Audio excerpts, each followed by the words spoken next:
Oke. Oke, itu ya nomor 10 ya. Nomor 10 gampang. Dia tinggal, yang penting teman-teman bisa menginterpretasikan soalnya aja. 6.000 ini PMT, akhir tahun berarti ordinary, karena ini uang di masa mendatang atau clue-nya ini nantinya ya. Berarti kan ini future value, terus ini adalah interest-nya. Nanti kita sama dengan N per di Excel, atau kalau teman-teman pakai rumus biasa anuitas silakan juga. Tapi mending pakai N per aja biar cepet, dan hasilnya juga lebih akurat, dan istilahnya nggak ada kemungkinan error dari teman-teman itu. Error dari teman-teman itu bakal lebih rendah. Jadi lebih aman pakai rumus ini aja. Nah, itu dapat nanti hasilnya 7,14 tahun. Oke, sekarang kita lanjutin lagi nomor 11. Pak Budi menimbang beberapa alternatif investasi dalam bentuk deposito pada beberapa bank dalam jangka waktu 1 tahun. Bank A itu menawarkan deposit bunga 15,5%, kemudian ini per tahun ya. Kemudian maksudnya bunganya per semester. Bank B menawarkan deposito dengan bunga 15% per tahun, namun bunganya triwulan. Bank C menawarkan deposit dengan bunga 16% per tahun, bunganya per tahun. Sementara Bank D menawarkan bunga 16% dengan pembayarannya per semester.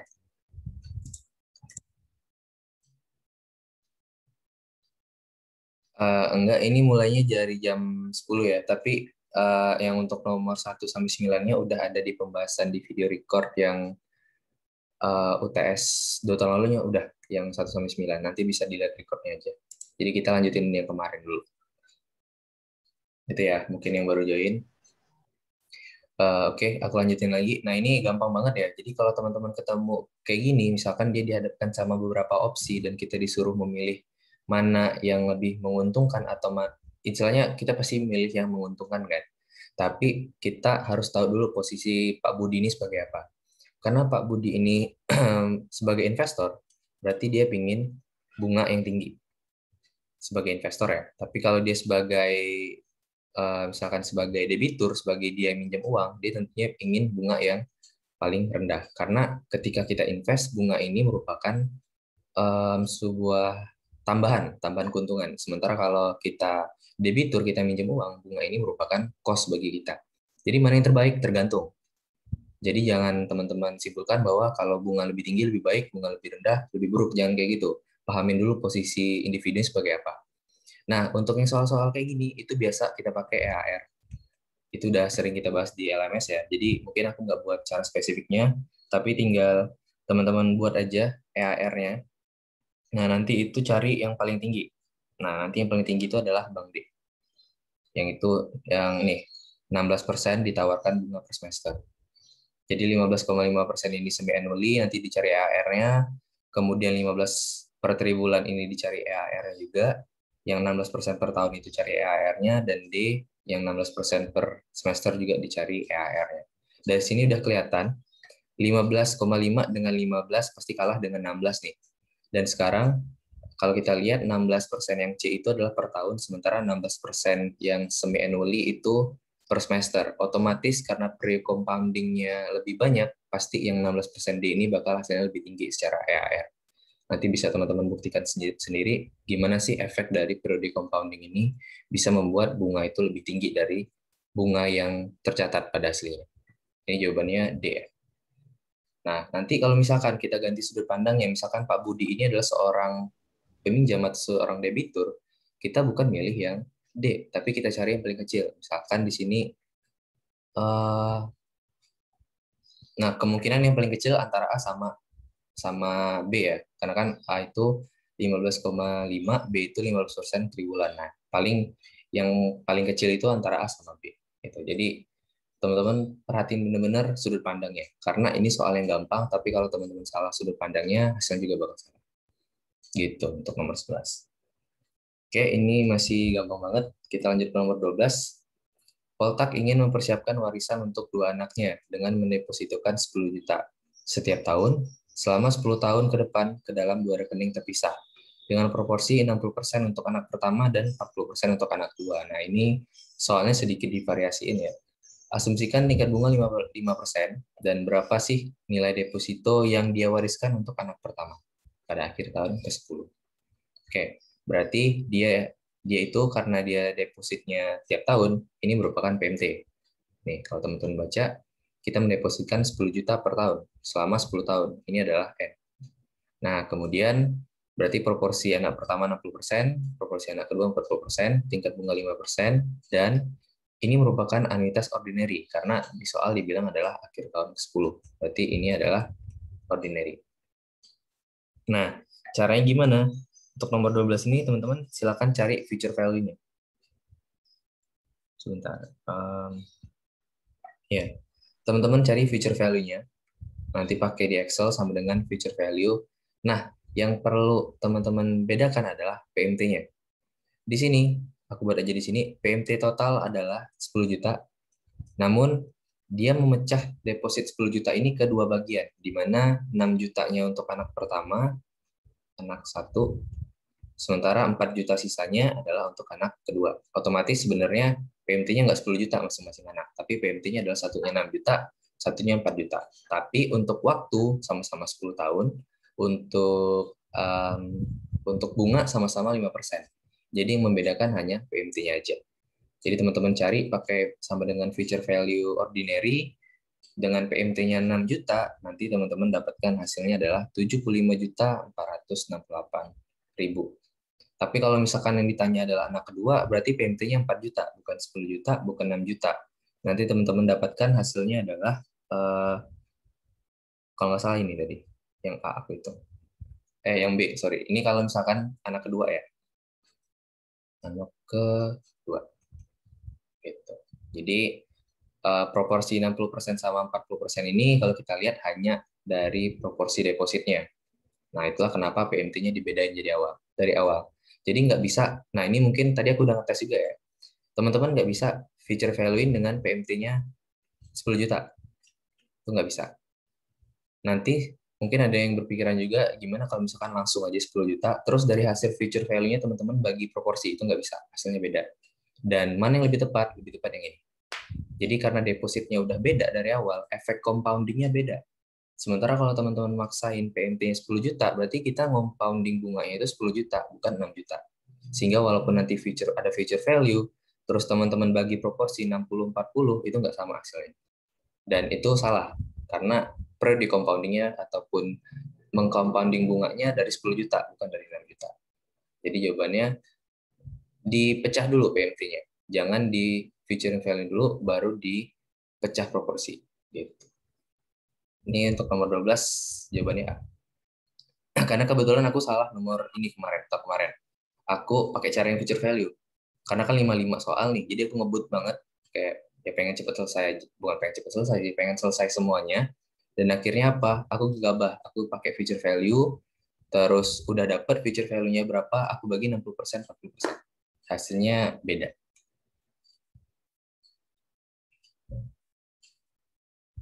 Oke, jadi dapet ini ya, jawabannya A, itu aja. Red flag-nya jangan di feature value dulu. Oke, ini ada yang nanya, nomor 11, Bang D bukannya EAR 8%. Enggak ya, jadi untuk yang EAR itu bukan kayak gitu rumusnya. Coba teman-teman cari rumus EAR, itu bukan 16% dibagi 2. Itu bukan EAR. Jadi kalau EAR itu sendiri, kalau nggak salah gini ya rumusnya. Annual APR per M, terus dipangkatkan M kurang 1. Kalau nggak salah kayak gini. Atau mungkin dikoreksi lagi gimana rumus EAR. Jadi dia bukan dibagi sama periodenya langsung ya. Ada rumus khusus untuk EAR. Gitu. Gimana? Silakan teman-teman, ada yang mau tanya nomor 11, nomor 12?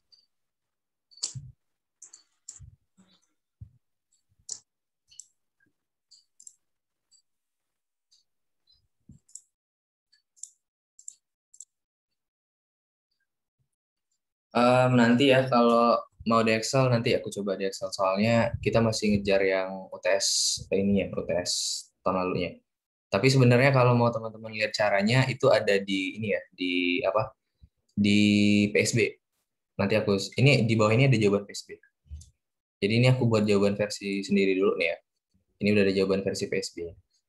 Jadi ini untuk kita coba gimana simulasi kita ngerjain sendiri dulu. Nanti caranya ada di bawah.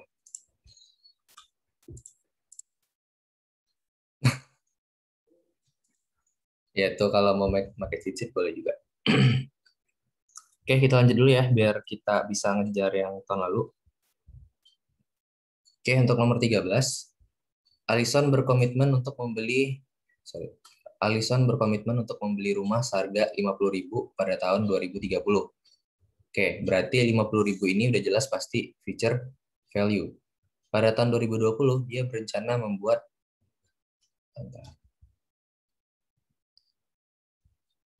Pada tahun 2020, dia berencana membuat investasi sebesar 40.000 dengan harapan bisa memenuhi komitmennya. Nah, em, pada tahun 2020, oke, berarti ini merupakan present value dan ini merupakan present value yang single amount. Kenapa demikian? Karena dia hanya satu kali setor atau satu kali deposit doang. Ya, jadi dia dibilang pada tahun 2020 dia berencana membuat investasi sebesar 40.000 dolar. Berarti 40.000 ini sekali setor di 2020. Nggak ada setoran rutin setiap tahunnya. Berarti nggak ada PMT, berarti fix ini adalah PV single amount. Nah, yang ditanya adalah berapa sih bunga yang diperlukan ketika kita mau nilainya di 10 tahun lagi itu adalah sebesar 50.000 gitu. Berarti kan di sini N-nya 10 ya, dari 2020 ke 2030. Nah, sekarang ditanya adalah berapa interestnya. Teman-teman tinggal pakai rumus Excel nanti sama dengan rate. Ya, biasa ya, ini aku ingetin sama dengan rate, buka kurung, nanti tinggal ikutin aja. Nah, nanti di sini kita dapatkan bunganya adalah B, 2,26%. Ini kenapa nih rame chat? Cheat sheet-nya ini, di mana ya cheat sheet-nya? Kalau nggak salah di web angkatan kalian udah ada ya. Nanti bisa dicek aja ya. Tuh, nih untuk nomor 13, gampang, tinggal pakai rumus sama dengan rate. Yang perlu teman-teman bedain adalah dia anuitas atau enggak. Di sini bukan anuitas, kenapa? Karena dia satu kali investasi doang di tahun 2020. Dan dia berharap dengan dia diemin 40.000 ini di investasi dia, itu akan menjadi 50.000 di 10 tahun lagi atau di 2030. Nah, yang tanya berapa sih bunganya biar hal itu terjadi. Gitu. Cara cara ngebaca soal.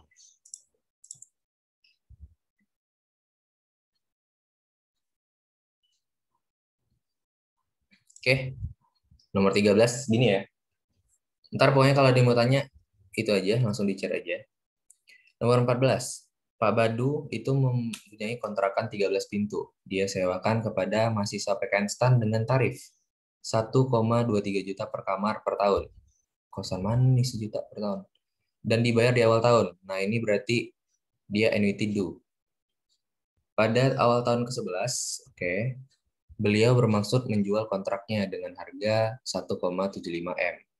Dengan perkiraan tingkat hasil investasi 17% per tahun, berapa nilai wajar dari kontrakan Pak Badu? Nah, ini pilih yang paling mendekati. Oke, ini soalnya sebenarnya bisa dibilang hmm, gampang-gampang sulit ya, karena um, ini variasi sih sebenarnya.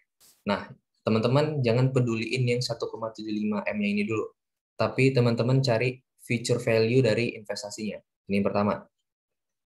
Future value dari investasinya gimana? Yang pertama, kita lihat di sini ada pemasukan 1,23 juta per kamar per tahun. Berarti PMT-nya adalah 1,23 juta kita kali 13.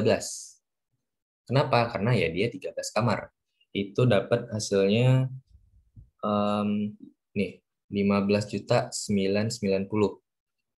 Itu PMT-nya dulu. Nah, di sini karena dia ini ya, berarti N-nya itu 11. N-nya 11. Nah, kemudian terus udah berarti udah sama satu lagi interestnya 17%. Nah, di sini tinggal di ini aja, tinggal dicari aja future value dari investasi ini. Nanti didapatkan future value-nya adalah berapa tadi? Nih 418,936,986. Nah, ini dulu. Dari mana aku tahu ini merupakan future value atau annuities due karena dibilang tadi pembayarannya setiap awal tahun. Berarti fix ini adalah anuitas due. Nah, kenapa bukan 1,23 PMT-nya? Karena ini adalah per kamar, sedangkan dia memiliki 13 kamar. Berarti kita kaliin dulu dengan 13, yaitu 15.990. Nah, ini PMT-nya, N adalah 11. Nah, ini aku tanya, kenapa 11? Padahal kemarin aku bilang kalau dia di awal tahun, dia bakal 10, bukan 11. Ada yang mau berpendapat sebelum aku kasih tahu? Ini sebenarnya ini nggak penting sih, ini biar teman-teman yakin aja cara jawabnya nanti. Jadi jangan sampai N-nya 10 itu pasti beda hasilnya.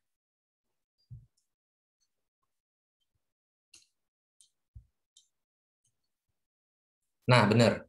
Itu. Jadi dia jawab karena dia dibayarnya awal awal tahun ya, Kak. Benar. Jadi kalau dia dari awal ke awal itu pasti saat 11. Tapi kalau dia dari akhir ke awal, jadi misalkan ya, dia mulai start bayarnya itu di akhir 2000, misalkan tadi 2000 berapa nih? Nggak ada ya. Nah, anggaplah dia tuh startnya di akhir tahun pertama. Nah, targetnya 11 tahun lagi itu nanti N-nya adalah 10. Jadi dia di awalnya itu nggak full 1 tahun gitu loh. Jadi itu 10. Itu maksud aku yang kemarin kenapa dia jawabannya 10. Kalau misalkan dia awalnya, dia setornya di akhir, tapi nanti dia ngambil setoran itu di awal tahun berikut-berikutnya. Nah, tapi kalau dia udah dari awal ke awal, itu hitungannya udah satu, teman-teman. Anggaplah kita dari 2020 awal ke 2021 awal, ini udah 1 tahun. Tapi kalau kita dari akhir 2020 ke awal 2021, ini belum 1 tahun. Nah, itulah kenapa kemarin yang itu tuh 10, nggak full sampai seutuhnya.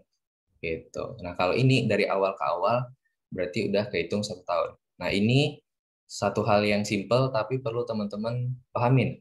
Karena kalau N-nya beda, hasilnya juga beda. Takutnya dia benar-benar kalau misalkan yang buat soalnya niat, jadi dia apa ya, pilihan jawabannya itu udah memperhitungkan kesalahan kita. Misalkan pilihan A itu kalau misalkan kita jawabannya benar N sama dengan 11. Pilihan B rupanya N-nya sama dengan 10 misalkan. Pilihan C nanti mungkin interestnya yang dibagi dua. Nah, jadi semua kemungkinan kesalahan teman-teman ada jawabannya. Nah, itu yang lumayan membingungkan nanti kira-kira teman-teman ngecek, wah ada hasilnya nih, langsung teman-teman silang. Nah, itu yang perlu di red flagin juga. Jadi jangan sampai membuat periodenya salah. Karena kalau kita benar periodenya, langsung masukin Excel, langsung dapat hasil. Itu ya. Jadi untuk nomor 14 itu future value-nya adalah 418.936.986. Apakah ini jawabannya? Enggak. Nah, jadi gimana cara jawabnya? Nah, ini kan future value di tahun 11 ya. Nah, kemudian dibilang bahwa di awal tahun 11 dia bakal jual kontrakannya seharga 1,75 gitu. Nah, di sini kita tambahin lagi future value dari jual, harga jual ya, sebesar 1,750, 1,75 M. Nah, ditotalin berarti total future value-nya adalah di sini sebesar 2,168 M. Nih. Nah, 2,1 kan ditanya adalah nilai wajar. Yang namanya nilai wajar itu nilai hari ini, teman-teman. Jadi jangan bingung, misalkan ditanya berapa sih nilai wajar? Nilai wajar itu nilai hari ini berapa? Nilai wajar nggak mungkin nilai masa depan. Jadi nilai wajar itu nilai masa kini.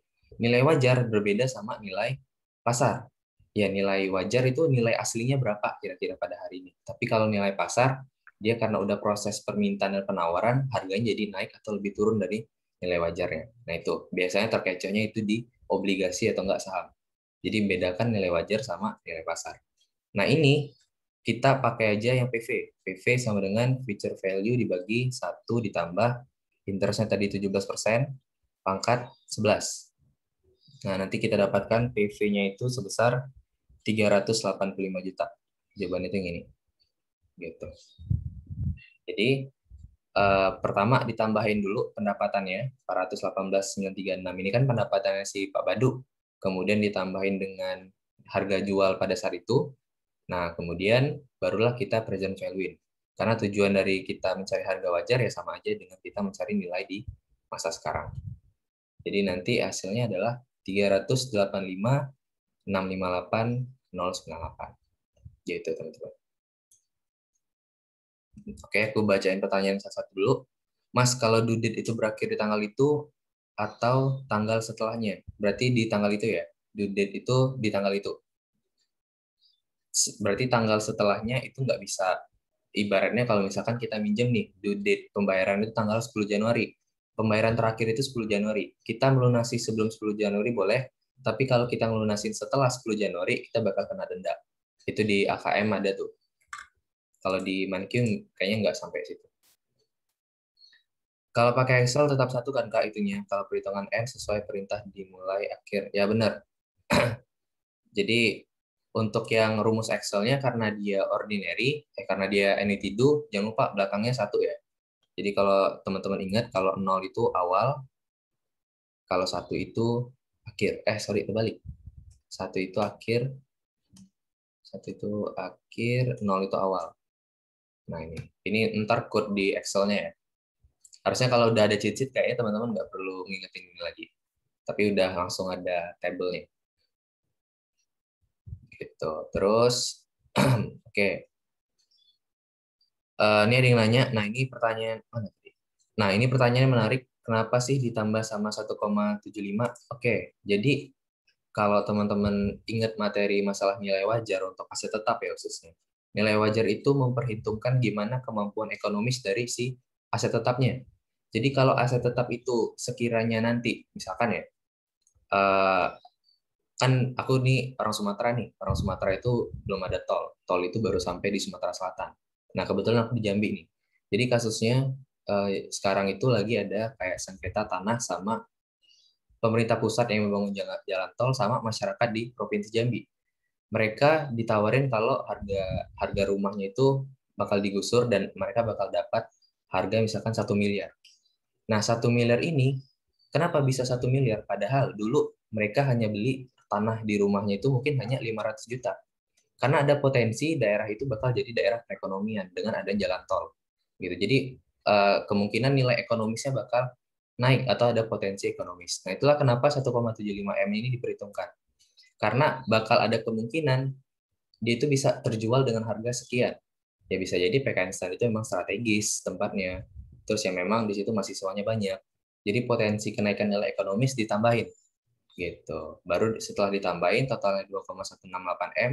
Nah, itulah di PV-in, itulah nilai wajar. Gitu ya, kenapa ditambahin. Mungkin untuk rincinya lagi teman-teman bisa baca PSAK sekian, aku lupa. Di AKM ada kayaknya. Ya, ini anuitas dulu ya karena dia di awal periode.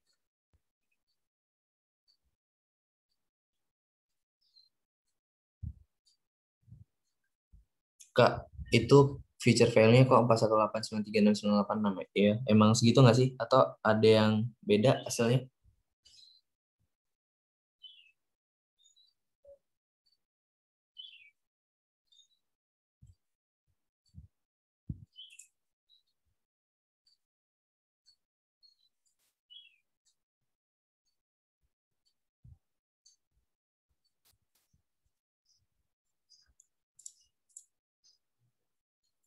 Oh, beda ya? Bedanya material nggak? Kalau nggak material nggak apa-apa. Ini mungkin aku tadi salah ngitung atau gimana. Tapi kalau nggak material nggak apa-apa sih. Berapa tuh? Coba diketik aja berapa angkanya.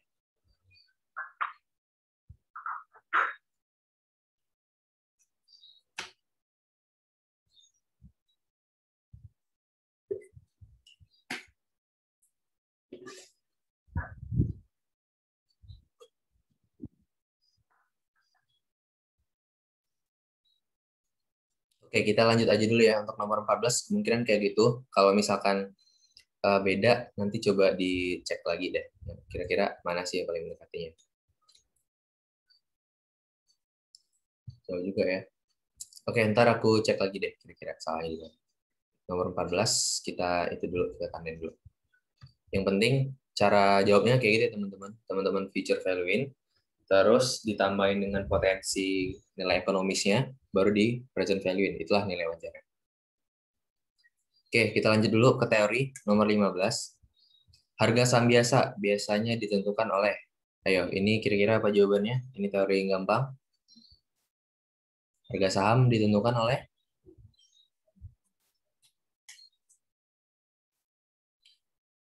Ada yang tahu nomor 15? Ya benar, gampang ya. 15D itu supply dan demand. Jadi baik saham, barang, jasa, itu balik lagi ke teori ekonomi. Harga pasarnya ditentukan sama supply dan demand. Atau supply itu berarti dari sisi konsumen atau pembeli. Kalau supply itu dari demand dari sisi pembeli, kalau supply dari sisi penjual. Gitu ya.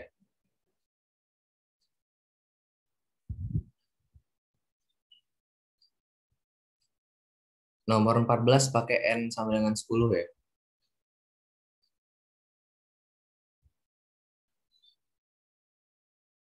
Oke, coba kita cek dulu.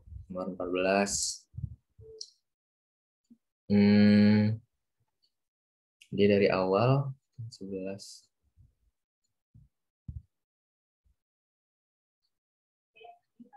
Awal tahun 11 pada awal tahun 11. Oke, tinggal tahun 11. Dia udah selesai tahun 10. Oh, ini jauh berat. Oke, berarti kan di awal tahun 11 berarti tahun 11. Ya, benar-benar benar. N-nya 10 ya. Jadi eh kayaknya ini bukan 11 ya, tapi N-nya 10 benar-benar. Thank you ya. Jadi ini N-nya 10. Kenapa N-nya 10? Karena di awal tahun 11 itu yang tahun ke-11-nya belum masuk. Benar-benar yang kayak aku bilangin tadi yang ini. Jadi kan kita sampai berarti kan gini ya. Berarti 1, 2, 3, 4, 5, 6, 7, 8, 9, 10. Nah, posisi kita tuh baru di awal tahun 11. Di awal tahun 11 ini, itu kan ibaratnya masih Januari 2011 misalkan, dari tahun 2000. Nah, itu kan belum full 1 tahun ya, makanya yang awal tahun 11-nya nggak dimasukin. Benar-benar. Berarti N-nya 10 nih. Terus nanti N-nya 10 dapat hasilnya ini pas 18936 baru ditambahin, baru di PV-in ya. PV-nya hmm, sebentar.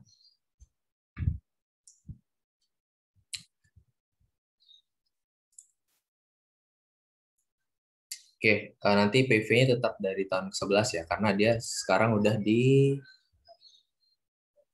Tunggu dulu. Bentar deh, di pending dulu deh, nomor 14. Coba aku pastiin lagi. Ya, nomor 14 kita hold dulu. Nanti kelamaan kita nggak bisa bahas yang lain. Tapi sementara jawabannya tetap C ya dulu. Oke, lanjut dulu ke nomor 16. Jika dikatakan terdapat asimetris informasi dalam penerbitan saham biasa atau obligasi. Hal ini menunjukkan bahwa berarti ini materi ekonomi ya, jawabannya D. Jadi namanya asimetris informasi, informasi yang didapatkan oleh penjual atau yang didapatkan oleh perusahaan sebagai pemilik saham sama dengan investor itu nggak sama. Maksudnya apa? Ya pasti perusahaan itu punya informasi yang lebih dalam terkait sahamnya. Dan itu nggak semuanya bisa disampaikan kepada investor atau calon investor. Jadi itulah terkadang kenapa balik ke yang kalau teman-teman ingat ada yang sistem efisiensi pasar yang di saham kemarin, itu ada yang sifatnya weak form, ada yang semi strong, ada yang strong. Nah, kita tuh masih di sifatnya weak dan semi strong. Masih ada asimetris informasi. Informasi yang diperoleh antara pemilik perusahaan dengan investor atau calon investor itu nggak sama.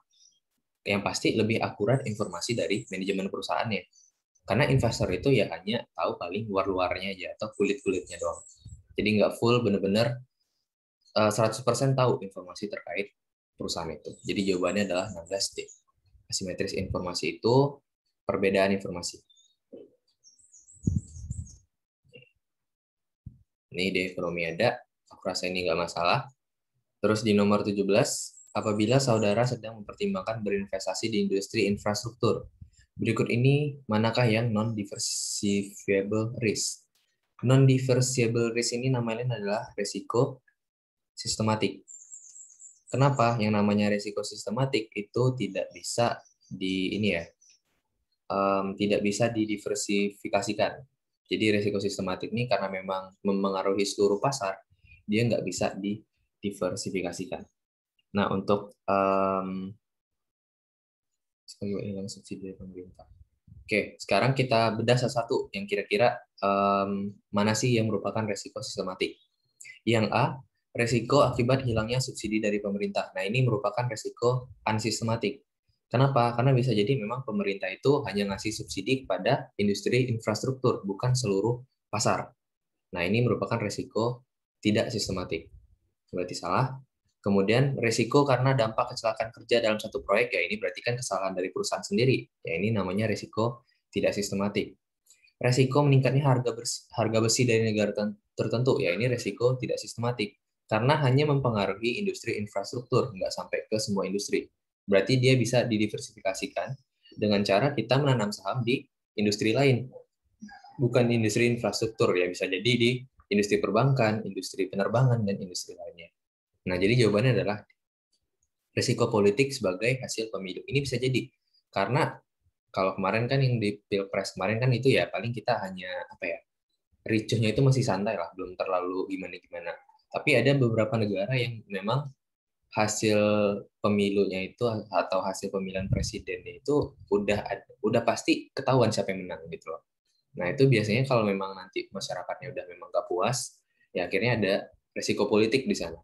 Nah, resiko politik ini itu tercenderung membuat investor, apalagi investor asing ya, itu ngerasa nggak aman terhadap uangnya. Jadi banyak kalau misalkan ada resiko politik, itu investor asing itu menarik uangnya. Dan mereka lebih memilih negara lain untuk investasi. Sehingga bukan hanya industri infrastruktur aja yang kena, tapi satu bursa efek Indonesia itu yang kena.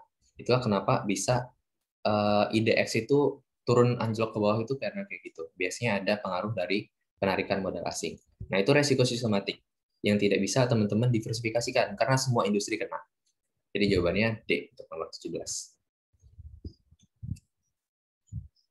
Resiko sistematik itu resiko yang sifatnya mempengaruhi seluruh pasar. Jadi mau industri apapun itu kena. Sementara kalau resiko tidak sistematik, dia biasanya dari ini resiko tidak sistematik itu dia hanya mempengaruhi satu industri aja. Nah, itulah kenapa namanya resiko sistematik itu non-diversifiable. Artinya resikonya tidak bisa didiversifikasikan. Mau kita diversifikasi saham kita di berbagai industri pun, itu tetap kena. Itu namanya sistematik. Itu ya, udah terjawab tadi. Gimana, ada lagi yang mau bertanya nomor 17?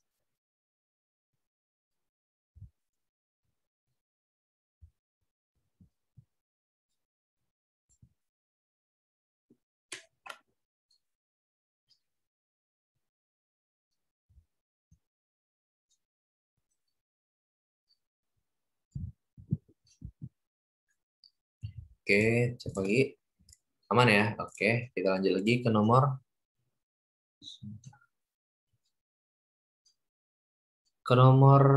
berapa tadi? 18 lagi ya?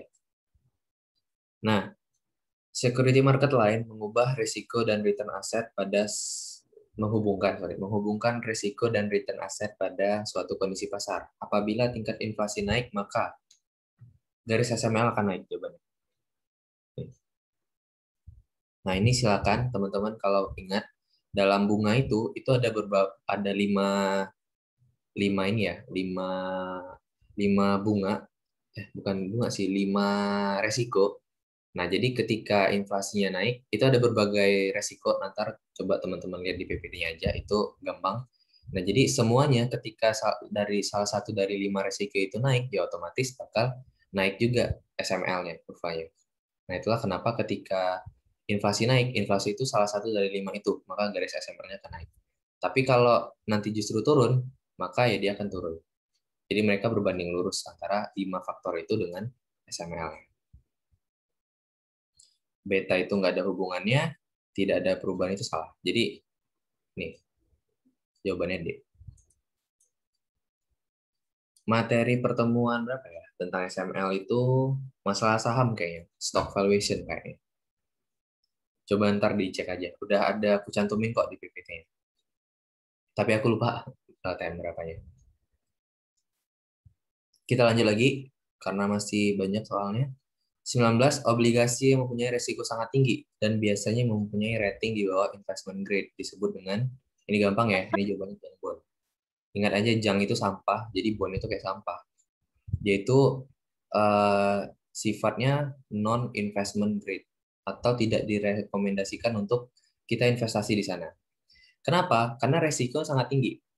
Walaupun yang namanya junk bond ini itu teman-teman bunganya tinggi biasanya. Jadi biasanya terkadang orang awam itu tergiur pakai junk bond karena interestnya tinggi. Atau kan kalau dalam obligasi imbal hasilnya dalam bentuk bunga ya. Selain nanti uang kita dibalikin, tapi pakai bunga juga. Nah, ketika bunganya tinggi, ini orang menjadi tertarik gitu. Tapi tak, jadi ibaratnya kalau orang awam kan kayak hanya ngelihat uang-uangnya doang kan, tapi tanpa ngelihat resikonya. Nah, kenapa bunga ini bisa tinggi? Ya, kita balik lagi ke konsep manajemen keuangan high risk high return. Di balik tingginya return ini tersirat ada resiko yang sangat tinggi gitu. Jadi jawabannya adalah junk bond.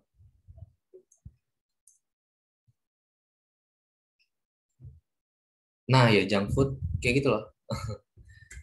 Kurang lebih sama. Ada yang mau beli junk bond ada.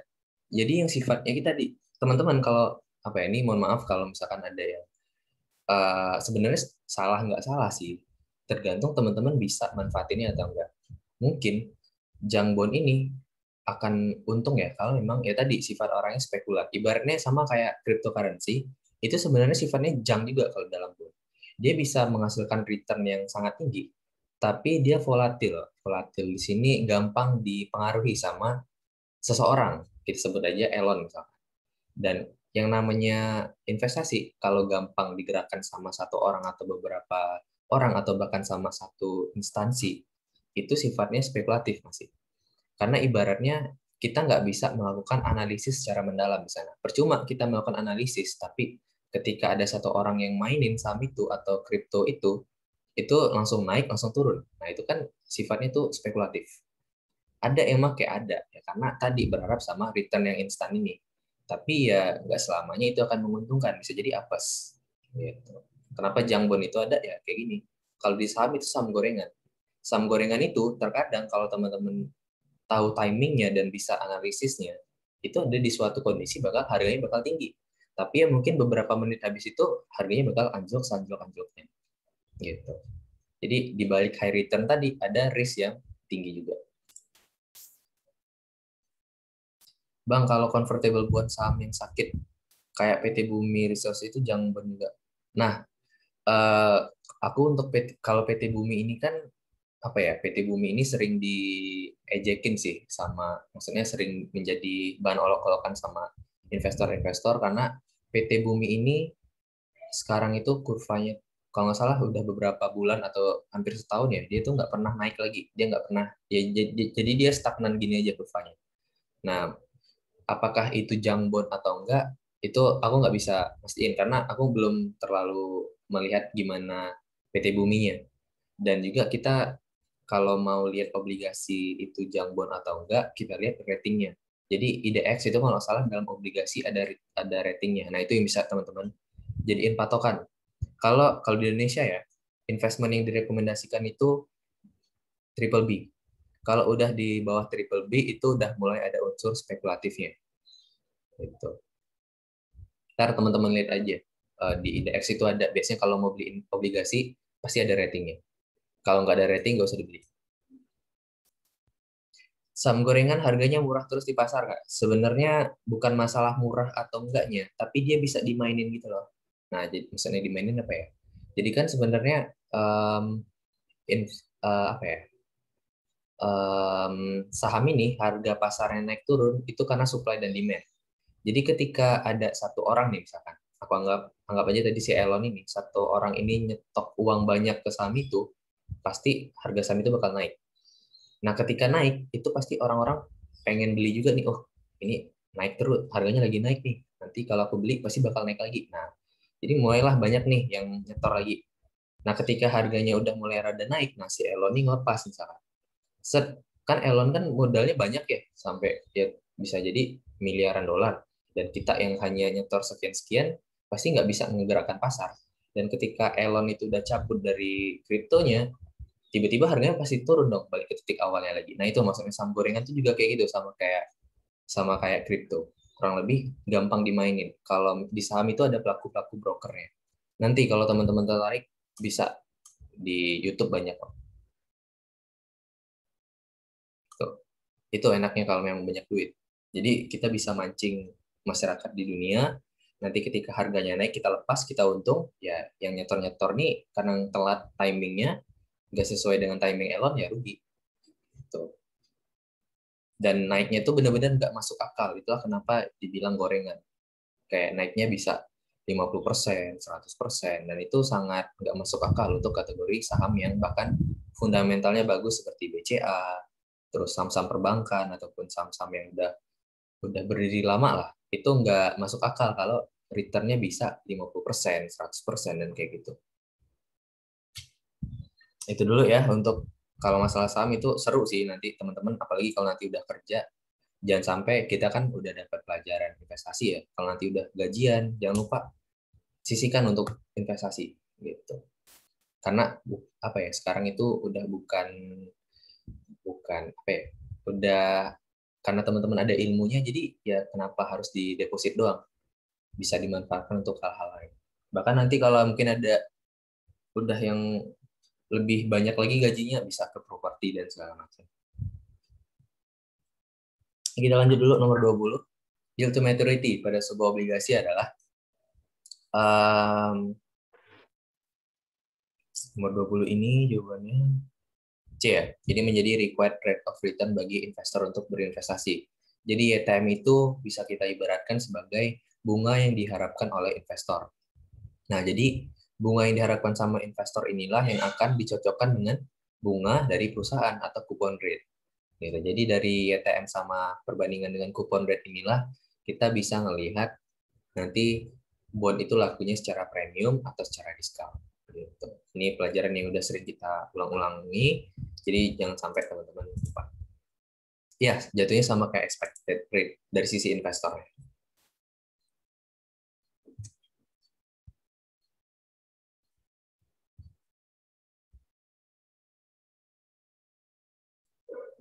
Oke, kita lanjut lagi ke nomor 21. Nah, di bawah ini yang mempengaruhi nilai intrinsik obligasi. Nah, ini gampang ya.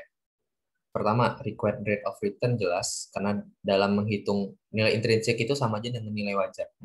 Atau PV obligasi, kita pakai required rate of return atau YTM ya, itu untuk menghitung bunganya. Maksudnya, bunga yang kita pakai itu dari YTM. Kemudian underlying aset itu enggak, pembayaran kupon ini iya, karena kan dalam menghitung PV obligasi ada PV anuitasnya. Ini berarti ada kontrak rate dikali par value. Nah, tanggal jatuh tempo obligasi ini juga untuk sebagai N-nya. Nah, berarti jawaban yang benar adalah karena dia kecuali, jawabannya adalah B. Gitu. YTM itu sama kayak MR, sebenarnya beda tapi dalam pembelajaran kita samain. Jadi YTM itu dianggap sebagai market rate. Dalam AKM juga dianggap sama. Padahal nanti kalau teman-teman nanti mau mendalami ya, itu beda YTM sama MR. Tapi karena kita dalam proses pembelajaran ini di treatment ataupun di AKM disamakan, jadi dianggap sama dulu aja. Oke. Underlying aset itu aset yang apa ya? Aset yang sebagai jaminan ya. Jadi nanti di apa ya? Sebenarnya di TM apa ya? Pokoknya ada di Mankio habis UTS, teman-teman bahas masalah underlying aset. Ini materi yang menurut aku seru. Pokoknya habis UTS itu materi seru semua. Teman-teman nanti bakal belajar perdagangan internasional, gimana kalau sistem kurs, terus ada nanti instrumen derivatif, pokoknya lebih seru lagi.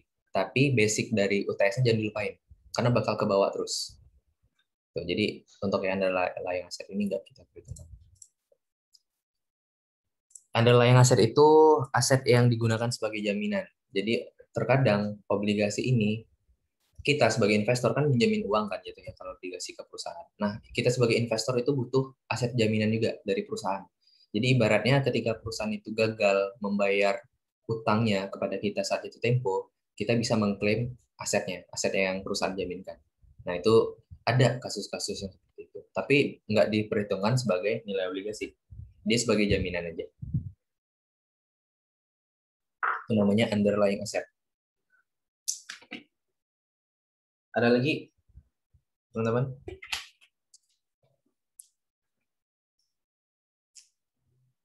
Oke, kalau nggak ada, kita lanjut lagi. Nomor 22. Pada saat mendekati jatuh tempo, nilai wajar sebuah obligasi. Gampang ya, ini pasti bakal balik ke parnya. Jadi kalau teman-teman ingat, itu aku udah buatin kurvanya. Ini, terus aku ganti warnanya ya. Kan ada yang warna hijau, terus ada yang warna biru. Nah, jadi ini kan lakunya berarti at discount. Ini at par, ini at premium. Jadi mau dia lakunya premium, mau lakunya par, mau lakunya discount, pasti bakal balik ke parnya saat jatuh tempo. Nah, ini saat jatuh tempo. Kenapa? Karena par kan berarti ya udah, berarti dia dari awal sampai periode jatuh temponya dia tetap segitu aja. Misalkan kita anggap 100 juta ya. Nah, kalau misalkan dia lakunya tadi 85 juta, dia pasti nilai akhir dari obligasinya akan 100 juta. Kenapa? Ada amortisasi.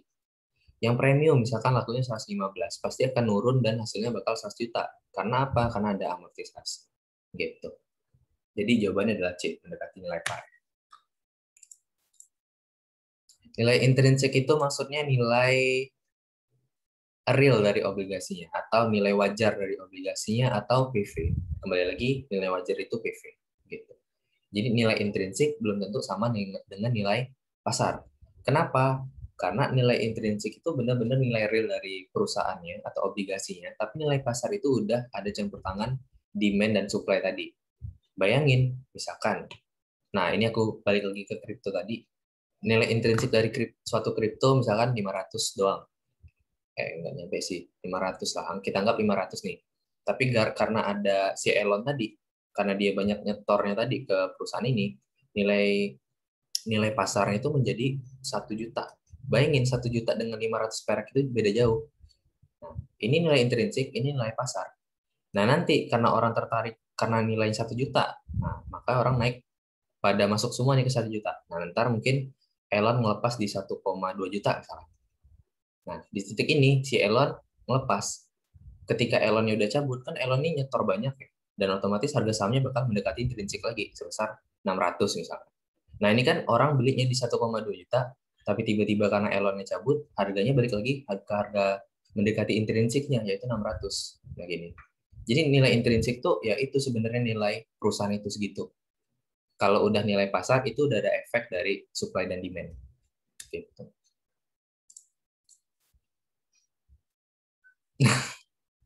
Itu ya. Sebenarnya kalau kalau teman-teman udah tahu sih, ini kan kita nggak bisa standby terus yang ngelihat chartnya. Tapi kalau ada sih memang kerjaannya kayak gitu, itu bisa manfaatin yang kayak gini. Tapi ya udah, kalau sebagai saran dari aku, karena kita belum ada penghasilan tetap, nih jangan ntar nangis.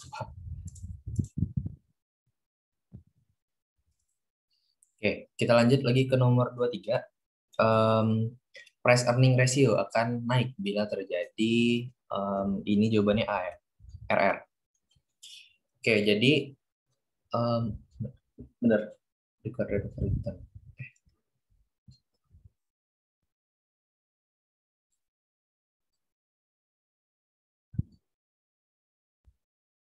Penurunan. Oke, benar. Jadi ini ada rumusnya ya. Ntar aku kirimin lagi rumusnya. Itu ada di LMS yang kita bahas masalah dividen kalau teman-teman ingat. Jadi price earning ratio ini berbanding terbalik dengan required rate of return. Jadi ketika required rate of return itu turun, maka PE-nya naik. Untuk gimana nanti rumusnya bakal aku kirim lagi aman. Jadi ini memang udah dari rumusnya aja. Kita lewatin dulu karena udah hampir jam 11 juga. Terus nomor 24. Jika ROE, nah nomor 24 ya. Jika ROE pada sebuah perusahaan semakin kecil dari required rate of return perusahaan, maka nomor 24 ini jawabannya. Oke, ini jawabannya C ya. Nah, ini ada rumusnya juga, tapi kalau secara logikain aku nyampein gini. RR, required rate of return, itu harapan investor. Harapan investor. Return harapan investor ya. Return. Sementara kalau ROE itu return aslinya, return realized lah bisa kita bilang.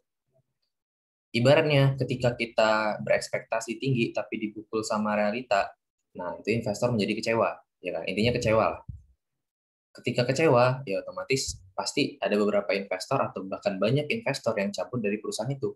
Akibatnya apa? Nilai perusahaan akan menjadi turun. Kayak gitu. Kalau aku ngelogika ini kayak gitu.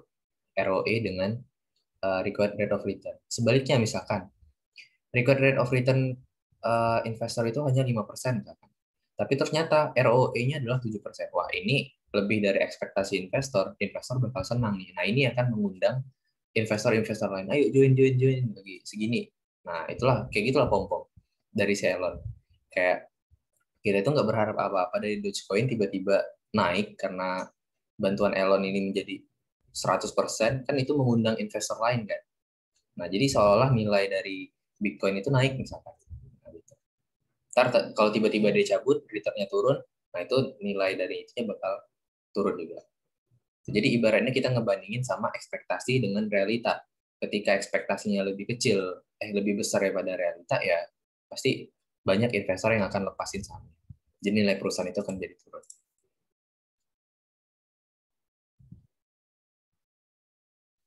Sebenarnya ROE itu nggak sama dengan CR ya, tapi untuk yang analogi yang aku sampaikan itu ibaratnya CR, tapi sebenarnya ROE itu bukan CR. ROE itu ada rumusnya sendiri. Net income per common stock, itu di materi yang awal-awal banget, bisa teman-teman cek. Ini RR, tunggu, RR besar ya, required rate of return. Kalau RR yang ini, yang satu lagi itu retention ratio, beda. Beda ya, bukan yang ini, tapi yang required rate of return.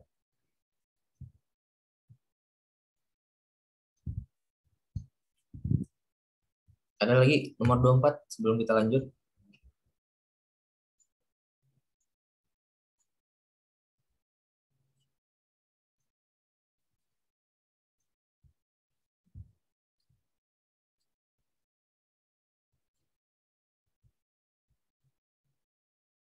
Oke, kita lanjut lagi ke nomor 25. Setiap lembar saham memiliki hak suara. Oke, sebanyak jumlah board of director yang hendak dipilih. Pemegang saham dapat menggunakan seluruh suaranya untuk satu orang atau menyebarkannya ke beberapa orang, sehingga masih memungkinkan pemegang saham minoritas untuk memilih seorang anggota board of director. Nah, ini dinamakan cumulative voting. Cumulative voting ini biasanya pemegang saham preferen. Nah, maksudnya apa? Jadi ini, clue-nya itu di sini, teman-teman. Satu orang atau menyebarkannya ke beberapa orang. Ini, itu intinya. Jadi kalau majority voting itu kayak biasa, istilahnya satu orang tuh satu suara. Nah, tapi pemegang saham preferen ini bisa mempengaruhi eh, apa ya? Pilihan si BOD. BOD ini petinggi-petingginya perusahaan lah, bisa kita bilang kayak CEO, CFO dan segala macam itu biasanya namanya BOD. Nah, BOD ini biasanya karena kepemilikannya gede, itu nggak ada lawan, kayak ya udah kita percuma voting, kayak itu formalitas doang. Karena keputusan mereka itu udah gede banget suaranya. Nah, tapi ada yang namanya cumulative voting. Jadi yang pemegang saham preferen ini bisa, istilahnya dia punya satu hak suara nih. Dia bisa menggunakan itu sebagai individu dia pribadi atau dia teruskan ke orang lain. Ibaratnya dia bilang, aku setuju untuk satu. Uh, Ibaratnya dia punya satu hak suara kan. Nah, satu hak suara ini dia bakal bertanya ke beberapa pemegang saham preferen yang lain. Kalian setuju nggak kalau pilihannya A? Nanti beberapa orang yang setuju itu. Nah, itu dihitung jumlahnya bukan satu, tapi jumlah orang yang setuju dengan menggunakan hak yang cumulative voting tadi. Tapi itu hanya untuk pemegang saham preferen. Sementara kalau yang kita saham biasa itu ya udah satu satu apa ya, satu orang itu satu suara. Sementara kalau kumulatif ini dia kayak bisa membuat suatu diskusi tersendiri lah. Jadi ntar dia bisa kayak satu suara itu mewakilkan beberapa orang. Gitu. Itu namanya kumulatif voting. Nah, biasanya ya tadi, tapi yang namanya BOD kan pemilik perusahaan ya. Pasti dia nggak mau keputusan itu atau bahkan perusahaannya itu teralihkan ke orang lain. Nah, itulah biasanya kenapa jumlah saham yang beredar itu bisa diatur, teman-teman. Jadi kalau teman-teman nanti di AKL di semester 5 itu teman-teman bakal tahu kenapa sih perusahaan itu nggak langsung TBK aja, nggak langsung nerbitin jumlah saham yang beredar itu banyak-banyak. Nah, itu ada alasannya. Ya biasa kayak gini lah intinya. Dia nggak mau kepemilikannya itu terlalu banyak di orang lain. Nanti dalam penyusunan laporan keuangannya juga bakal memperkecil pendapatan. Nah, itu ada nanti di AKL. Sementara teman-teman sampai sini dulu, jangan terlalu didalami, nanti pusing. 25B, Terus nomor 26, saham preferen memiliki kesamaan dalam obligasi. Ini gampang ya. Dia memiliki B, sifatnya adalah pendapatan tetap. Karena saham preferen maupun obligasi itu pendapatan dalam bentuk persentase. Jadi kalau persentase di obligasi itu bunga, sementara kalau persentase di saham preferen adalah dividen. Gitu. Saham preferen mempunyai jatuh tempo itu nggak ada. Saham preferen mempunyai growth itu nggak ada. Saham preferen punya resiko yang sama besar ya belum tentu. Resiko itu nggak bisa kita gabungkan antar instrumen. Masing-masing instrumen punya resikonya masing-masing. Apalagi perusahaannya udah beda. Itu yang jelas saham preferen mau di perusahaan manapun itu sifatnya adalah pendapatan tetap sama kayak obligasi. Jadi jawaban yang lebih tepatnya adalah B. Nomor 27. Di bawah ini manakah yang merupakan keputusan dalam penganggaran modal atau capital budgeting decision? Oke, sebenarnya capital budgeting decision ini adalah tujuannya ya. Tujuannya itu biasanya eh, meningkatkan performa perusahaan secara masif. Secara masif dan otomatis karena secara masif uang yang keluar juga banyak. Uang keluar banyak. Gitu. Itu namanya capital budgeting. Makanya capital budgeting itu kalau dalam Akpem, gampangnya keluarin ke Akpem, itu teman-teman kadang mengkategorikannya sebagai belanja barang atau udah bisa dikategorikan sebagai aset tetapnya. Ya kan, kayak aku lupa standarnya berapa. Kalau misalkan anggaplah ya, ini anggap ya, aku lupa PMK 212, anggaplah 1 juta tarifnya. Kalau kurang dari 1 juta kan di sini dianggap sebagai beban barang ya atau belanja barang. Sementara kalau udah lebih dari 1 juta, teman-teman bisa mengakui ini sebagai asetnya. Nah, itu kurang lebih kayak gitu. Kalau capital budgeting itu udah benar-benar belanja yang udah masif dan memang butuh uang yang banyak.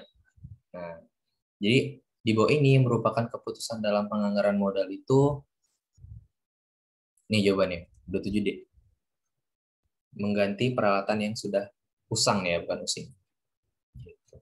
Karena tujuannya apa? Ya karena peralatan tadi kan itu sangat berpengaruh sama operasional perusahaan. Kalau misalkan peralatan yang sudah usang itu nggak diganti, ya operasional perusahaan bakal terbengkalai. Nah, untuk membeli peralatan ini ya pastinya nggak mungkin satu atau dua doang, pasti dia bakal banyak. Dan akibatnya uang yang dikeluarkan juga masif. Jadi itulah kenapa dia capital budgeting. Sifatnya adalah belanja modal. Capital ini kan modal ya, berarti kan belanja modal. Gitu. Kalau mengeluarkan saham baru untuk melunasi utang itu bukan merupakan capital budgeting. Terus kalau persetujuan kredit juga enggak, pembelian perlengkapan juga enggak. Karena kan kalau perlengkapan itu ya tadi nominal itu relatif kecil ketimbang aset-aset tetap. Jadi bukan A, tapi jawabannya D. Gitu. Terus untuk nomor 28, ini udah 30 soal doang berarti.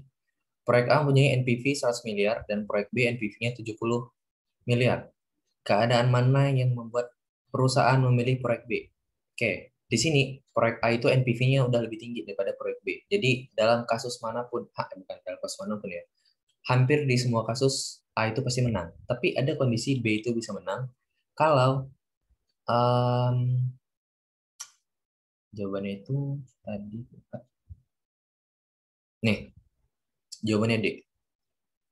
Proyek-proyek di atas mempunyai masa manfaat yang beda. Jadi, ingat ya, NPV ini sifatnya superpower karena cash is the king. Jadi mau apapun keputusannya, kalau misalkan NPV-nya setuju, pasti jawabannya setuju. Walaupun IRR nggak setuju, PP nggak setuju, DPP nggak setuju. Nah, tetapi ada kondisi di mana NPV kecil bisa lebih dipilih ketimbang NPV yang lebih gede. Kondisinya saat sifatnya adalah mutually eksklusif. Ini benar, sebenarnya mutually eksklusif ini benar, tapi kan mutually eksklusif ini ada dua, di mana N-nya sama atau N-nya beda. Nah, jadi B ini bisa benar, tapi D itu lebih lebih apa ya? Lebih menurut aku lebih tepat lah, atau bisa kita jawab dulu dua-duanya nih. Nah, ketika sifatnya mutually eksklusif dan N-nya beda, itu kita tidak memandang NPV, tapi kita pakai PAC. Nah, jadi bisa jadi B ini ada peluang menang kalau dia sifatnya mutually eksklusif dan masa manfaatnya beda, karena yang kita pakai adalah PAC. Kalau misalkan EAC B ini lebih rendah, berarti B yang dipilih. Karena kita nggak pakai NPV.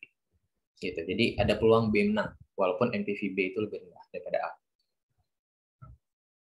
Oke, Aku kebut dulu ke 30, nanti silakan ditanya. 29, apabila teknik yang digunakan dalam mengambil keputusan penganggaran modal atau capital budgeting memberikan hasil yang berbeda, manakah teknik secara teoritis yang paling dapat diandalkan? Ya udah, ini si bosnya itu NPV.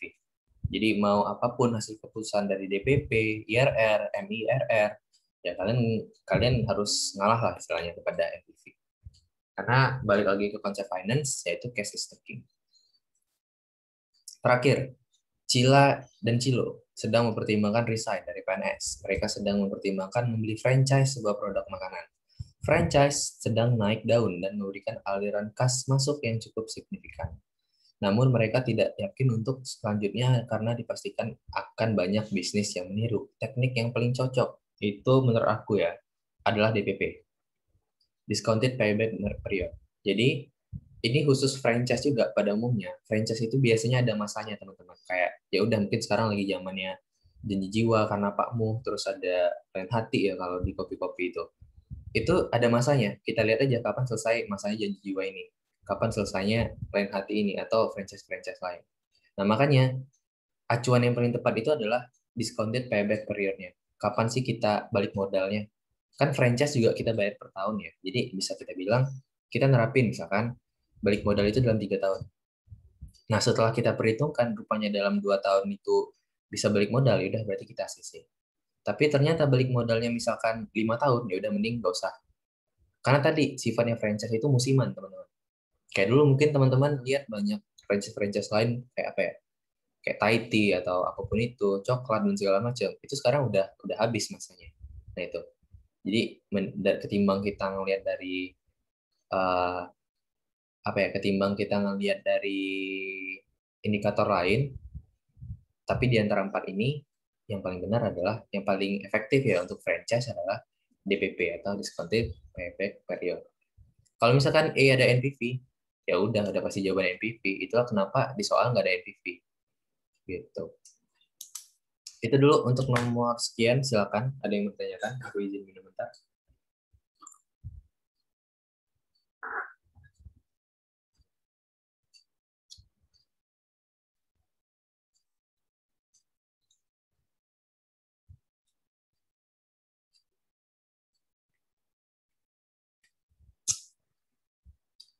Oke, ini ada satu pertanyaan. Sorry, satu pertanyaan. Kak, discounted payback period kalau dibanding sama payback period, maksudnya bisa nih apa nih? Discounted payback period dibandingin sama payback period bisa nggak, Kak? Maksudnya ngebandingin apa nih? Karena antara discounted payback period sama payback period itu sedikit berbeda. Nih, coba aku gambarin lagi ya. Sebenarnya perbedaannya simple, tapi hasilnya apa ya? Cukup bisa bisa dibilang beda lah hasilnya. Nah,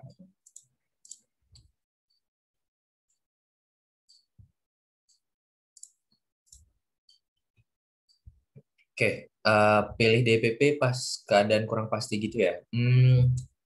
Bisa dibilang iya, tapi yang tadi alasan kuatnya adalah dia itu musiman. Jadi kita nggak bisa patokannya sama yang jangka panjang. Kita harus nargetin ya kira-kira kita target balik modalnya kapan. Kan pasti kita pengen balik modalnya secepatnya ya.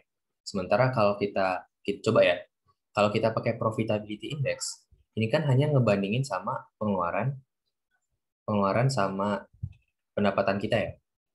Nah, kalau dia lebih dari satu, ya udah berarti itu di ACC. Sementara kita nggak tahu pendapatan kita itu kapan. Kita nggak tahu kapannya. Maksudnya sampai jangka waktu berapa tahun kita bakal balik modalnya nggak tahu. Kalau IRR kan juga ini pendapatan versi bunga, yaitu sepanjang seluruh periode investasi kita. Nah, sementara yang tadi namanya ini musiman, awalnya kita udah targetin profitability indexnya selama 5 tahun, itu bakal PI-nya lebih dari satu, berarti proyeknya di ACC. Tapi ternyata di tahun ketiga misalkan ada ini lain, kompetitor lain misalkan muncul apalah namanya nanti nama kopi-kopi yang lain lebih lebih hype lagi. Ya udah janji jiwa ini bakal turun. Akibatnya PI kita bakal lebih kecil dari satu nantinya. Nah, kita udah terlanjur ACC PI sama dengan PI lebih besar dari satu gitu. Jadi bakal ada perubahan arus kas yang cukup signifikan kalau musimnya udah habis. Jadi yang paling enak ya, yang paling sesuai karena dia musiman itu pakai DPP aja. Nah, terus kalau diketahui discount rate pakai payback period yang mana, Kak? Oh, jadi nah itu dia nih aku mau jelasin. Jadi ada payback sama DPP. Intinya perbedaannya hanya di D atau discountnya, discounted. Kalau PP itu tidak pakai asumsi time value of money, sementara kalau DPP pakai asumsi time value of money. Jadi di sini kita pakai discount rate. Jadi istilahnya PP ini adalah orang yang nggak belajar manajemen keuangan. Istilahnya aku pengen kayak kalian lah dulu misalkan kalau ngobrol sama teman-teman kalian mau mau buat project-projectan, kayak pasti kalian ngitung balik modalnya saat dari arus kas masuk sama arus kas keluar aja. Ibaratnya kalian punya modal 100 juta misalkan. Tahun pertama masuk 50, tahun kedua masuk 50, berarti kalian balik modal di tahun kedua, kayak gitu kan. Itu PP namanya. Itu yang paling simple. Makanya banyak yang gunain karena simple. Tapi hasilnya itu nggak terlalu relevan. Kenapa? Karena dia menghiraukan teori time value of money. Makanya muncullah si DPP ini. Jadi dengan kasus yang sama, 50 juta ini kita diskonkan dulu, kita cari present value-nya. Karena kan ini future value di tahun pertama, ini future value di tahun kedua. Setelah kita dapat, misalkan present value-nya 40, present value-nya 30. Berarti kan di tahun kedua itu kita masih ada minus 30. Dari mana? 40 tambah 30, 70. Minus 100 ditambah 70 kan masih minus 30. Artinya keputusannya berbeda. Yang tadi kita targetin di tahun kedua udah balik modal, ternyata tahun kedua itu kita masih belum lunas nih si 100 juta kita ini. Ya otomatis pasti bakal balik modal di tahun selanjutnya gitu. Jadi mana yang lebih relevan ya pasti DPP. Karena kita udah pakai time value of money. Tapi yang mana yang lebih simple ya payback period. Ini teman-teman nggak perlu belajar manajemen keuangan aja udah bisa gitu. Kalau ditanya yang mana lebih ini ya, yang mana lebih tepat, tingkat ketelitiannya lebih banyak, itu pasti DPP. Gitu dulu untuk nomor 30. Ada lagi teman-teman sebelum kita lanjut ke tes tahun lalu?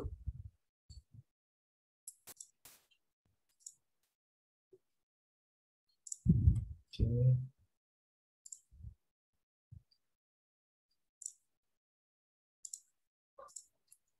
Lanjut ya, oke. Thank you teman-teman, kita udah selesai nyepusat dulu. Oke, nafas dulu teman-teman, boleh nafas atau mau ngapain dulu, santai. Kita 11.15 kita lanjutin lagi tes tahun lalu. Biar nggak terlalu capek bet. Oke, aku pas dulu. Sorry.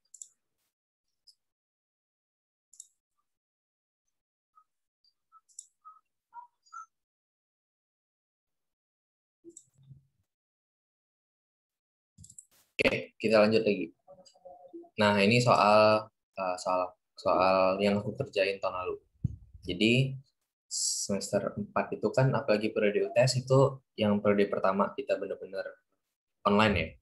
Nah, ini benar-benar kayak kita semua lagi panik-paniknya dan ketemu soal yang sebenarnya aneh sih soal yang kayak gini. Kenapa aneh? Karena kayak nggak masuk akal kalau soal itu pilihan ganda semua. Dan benar kan, keanehannya apa? Rupanya pilihan gandanya ada 55 soal. Nih, pertama soalnya banyak. Terus, biasanya pilihan itu identik dengan pendalaman teori. Tetapi, kalau kita baca di keterangannya, jadi itu ada 25 soal teori non hitungan dan ada 30 soal hitungan. Nah, itu mungkin ya udah itu juga eh, apa ya? Tantangan yang kedua juga, tantangan yang ketiga itu yang lebih aneh lagi nih. Nih ya. Mana tadi? Hmm, nah nih, untuk soal yang hitungan itu harus disertakan caranya dan kalau nggak ada cara itu dikurangin 50%. Nah itu. Jadi eh, apa ya, dari 30 soal ini berarti teman-teman harus buat cara dan ibaratnya ini juga nggak pilihan ganda gitu. Nah mungkin nanti ini tuh benar-benar diperlukan kecepatan ya. Nah aku nggak tahu tipikal soal teman-teman tapi yang terakhir aku dengar kayaknya balik ke 2 tahun lalu bukan yang kayak gini. Jadi relatif lebih aman. Tapi teman-teman nggak perlu apa ya, bukan berarti nggak apa ya, bukan berarti bisa santai-santai, tapi teman-teman harus juga ngerjainnya bisa, manajemen waktunya bisa lebih baik lah. Karena tadi manajemen keuangan kan sebenarnya udah bisa dibantu sama Excel ya. Nah, sekarang gimana cara Excel yang itu bisa teman-teman pastiin benar, dan juga bisa teman-teman buat caranya. Karena jangan sampai kalau di kasus teman-teman nggak buat caranya, itu jangan sampai. Karena itu bisa jadi menjadi pengurang nilai, atau ya udah nilai teman-teman itu nggak sempurna. Karena kan dosen yang baca kan nggak baca Excel teman-teman. Gitu. Jadi itu yang perlu dihati-hatiin sama ManQ. Dan sayang banget kalau ManQ ini nggak maksimal. Kenapa? Karena nggak tahu ya, menurut aku sendiri dan mungkin menurut teman-teman, ManQ ini yang paling realistis dan proporsi nilainya juga enak. Kalau nggak salah 50-25-25 nggak sih? 50 aktivitas kan. Jadi jangan sampai jangan sampai ManQ-nya nggak maksimal. Nah, jadi untuk yang teori itu nggak perlu buat cara, tapi yang hitungan itu buat cara. Kita simulasiin gimana kalau misalkan kita benar-benar lagi ngerjain ini. Dengan waktu satu, nggak terkejar sih. Jadi ini kita coba secukupnya dulu ya sampai jam 12. Nanti kita lanjutin lagi di pertemuan selanjutnya lagi. Oke, nomor satu masih teori. Di sini ada clue-nya, T1 berarti teori nomor satu. Dari sudut pandang keuangan, perusahaan yang memutuskan untuk mengembangkan suatu produk disebut sedang mengambil keputusan terkait investasi. Ini jelas. Karena ketika kita mau mengembangkan suatu produk, itu kita merupakan keputusan investasi lah terkait itu. Karena yang lain kan kurang kurang nyambung ya, pembiayaan tuh enggak. Nanti ketika misalkan investasi kita itu udah fix, nah baru kita mikir kita mau pembiayaannya pakai apa. Nah itu baru keputusannya pembiayaan. Tapi kalau kita mau dari awal itu namanya keputusan investasi. Sama kayak teman-teman yang tadi kayak mau mendirikan franchise itu kan keputusan investasi. Apakah udah mikir pendanaannya belum nanti? Ketika investasinya udah teman-teman ketahui ACC atau enggak, baru teman-teman mikir pendanaannya dari mana. Jadi keputusan financing itu satu step setelah keputusan investment. Struktur modal itu kurang lebih nanti sebenarnya nggak ada ya, keputusan struktur modal itu nggak ada, tapi terkait sama financing. Jadi kan financing kalau dalam manajemen keuangan itu ada dua sumbernya, yang pertama dari debt, satu lagi dari equity. Nah ini kan capital structure nih, gimana nanti yang kita dari utang, gimana yang kita dari saham atau dari ekuitas. Pengelolaan arus kas ini bukan salah satu jenis keputusan, jadi ini pengecoh aja. Gitu. Jadi nomor satu jawabannya investasi. Ini bisa teman-teman lihat di buku Tinman halaman berapa lupa. Tapi kalau sebenarnya kalau buku Tinman itu kan magerin ya bahasanya. Ini kayaknya teman-teman udah harus paham aja sih, nggak perlu dibaca juga. Nomor dua, keputusan di bidang keuangan terkait investasi jangka panjang. Nah, yang akan dilakukan perusahaan ini namanya capital budgeting. Jadi capital budgeting itu karena dia identik dengan aset tetap kan nggak habis dalam 1 tahun, makanya dia sifatnya adalah jangka panjang. Nah, itu clue-nya ya. Jangka panjang ini sebenarnya larinya ke aset tetap. Kenapa? Karena aset tetap itu masa manfaatnya pasti lebih dari 1 tahun setidaknya. Kalau dia kurang dari 1 tahun, ya berarti bukan aset tetap, pasti aset lancar. Gitu. Nah, nanti ada yang namanya working capital management, itu habis UTS. Jadi ini identik gimana teman-teman mengatur current asset dan current liabilities. Itu ada bab spesifiknya. Ntar habis UTS kita belajar yang working capital.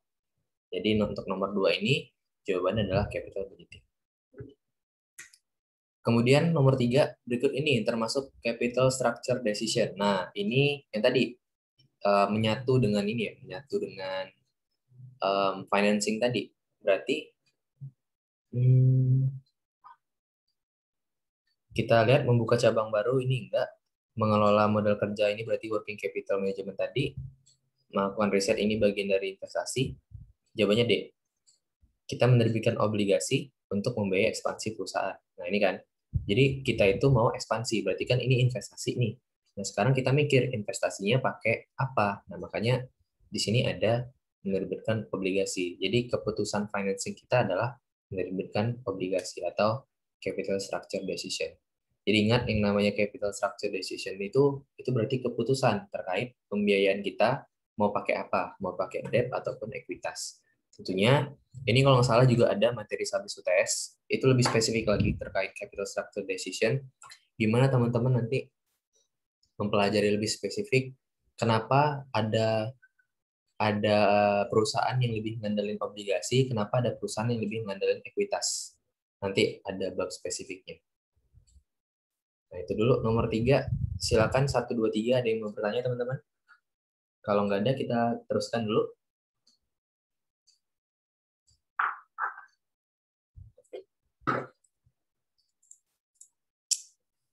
Bedanya sama keputusan financing sama aja. Jadi, keputusan financing itu nama keputusannya, tapi hasilnya nanti capital structure decision. Karena kan hasilnya adalah kita nentuin kira-kira pembiayaan kita ini dari obligasi atau dari ekuitas. Jadi capital structure decision itu ya hasil dari capital structure kita atau kita menggunakan tipe tipe pembiayaan yang mana.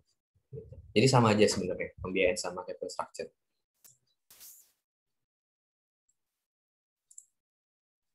Satu A dan satu D maksudnya? Jadi nomor 1A dan D sama ya, Mas? 1A dan C atau 1A dan D? Oh iya, 1A dan C itu bisa dibilang sama. Karena tujuannya adalah sama.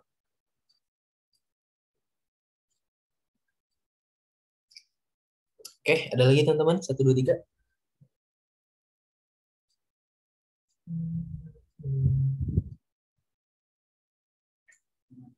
Gak ada, kita lanjut.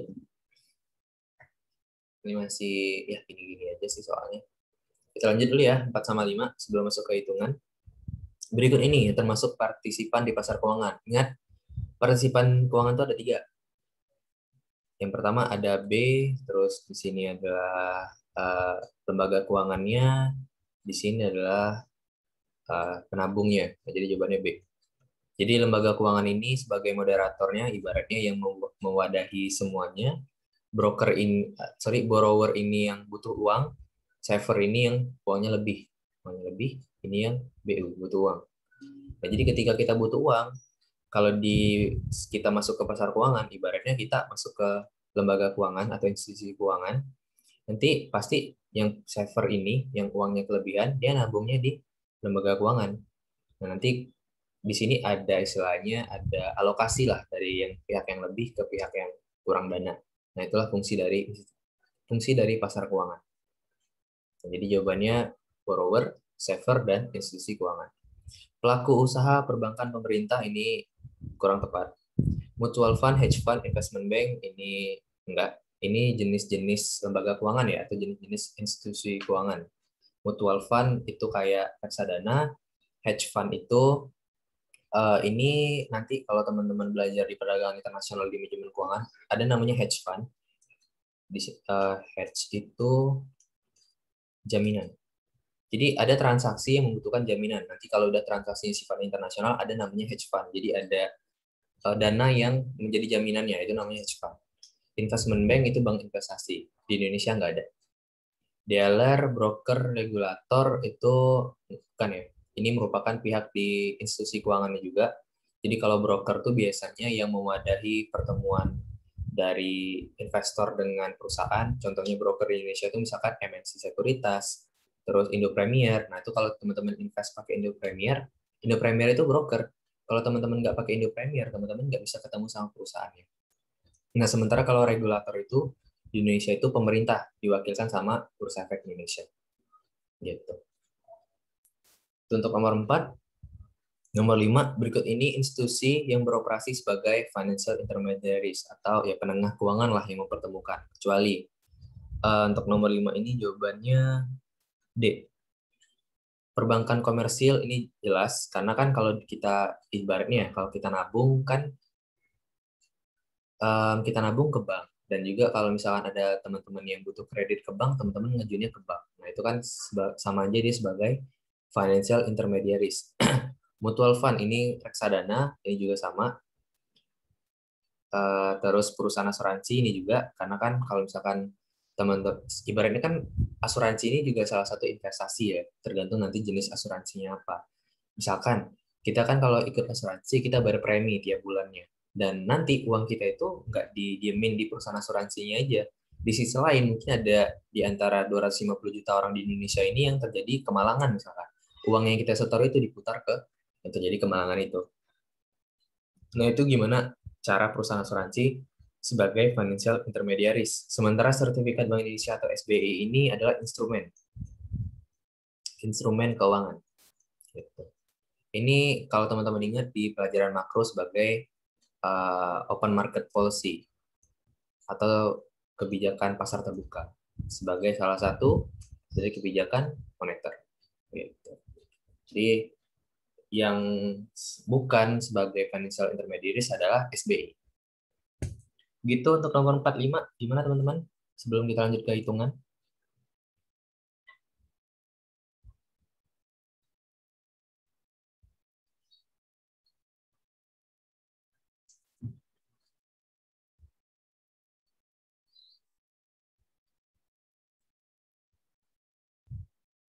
Nggak ada ya? Masih clear?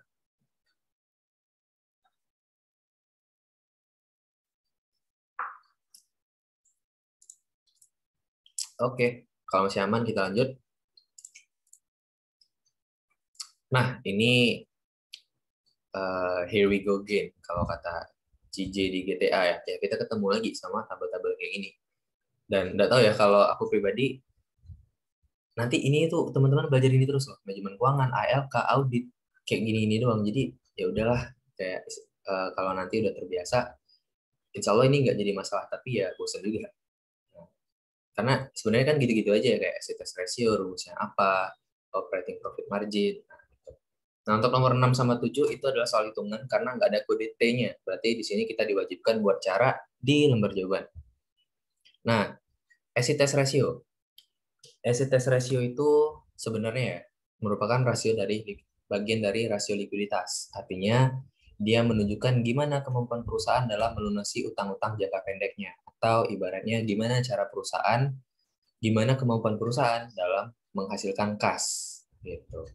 Nah, untuk yang paling utama, rasio likuidasi itu ada current ratio sama asset test ratio.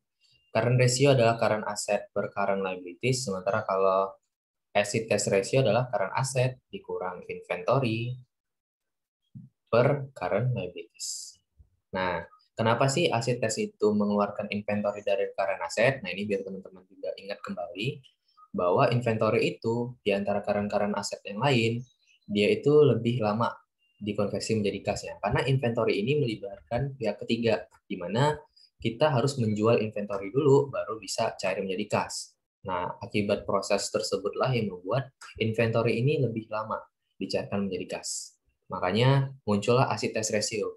Ibaratnya rasio yang benar-benar mengukur secepat apa perusahaan ini mencairkan uang menjadi kas untuk melunasi current liabilities-nya.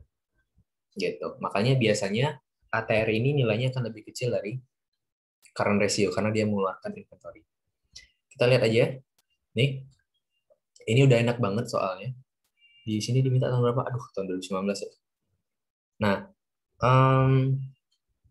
berarti karena ini tahun 2019, kita pecah-pecah dulu ya. Di sini X-nya belum diketahui, tapi 9.500. Oh, ini bisa nih. Bentar, aku cari kalkulator dulu. Ya, ini lumayan ngecohin. Di situ total asetnya 9.500 dan long termnya 5.200, berarti 9.500 dikurang 5.200, 4.300. Di sini 4.300, ya kan? Terus kalau di land-nya 5.200 dikurang 4.700, 500. Ini land-nya 500, terus berarti di sini bisa kita cari AR-nya berapa? 4.300 dikurang 2.200 dikurang 400. Dapat AR-nya 1.700. Ini kalau aku ada salah, kabarin ya. Berarti udah 1.700. Kemudian accounts payable-nya. Nah, di sini total liabilities-nya adalah 5.400, di mana long term-nya 3.000. Berarti current-nya adalah 5.400 dikurang 3.000. Itu hasilnya 2.400. 2.400, current portion-nya 1.000, berarti account payable-nya adalah 1.400. Udah, ini ntar aja. Ini kayaknya nggak terlalu penting sih. Kita lihat dulu di sini. Nah, kita lanjut ke ATR-nya. ATR itu kan current asset dikurang inventory. Current asset-nya berapa di situ? Nih, 4.300.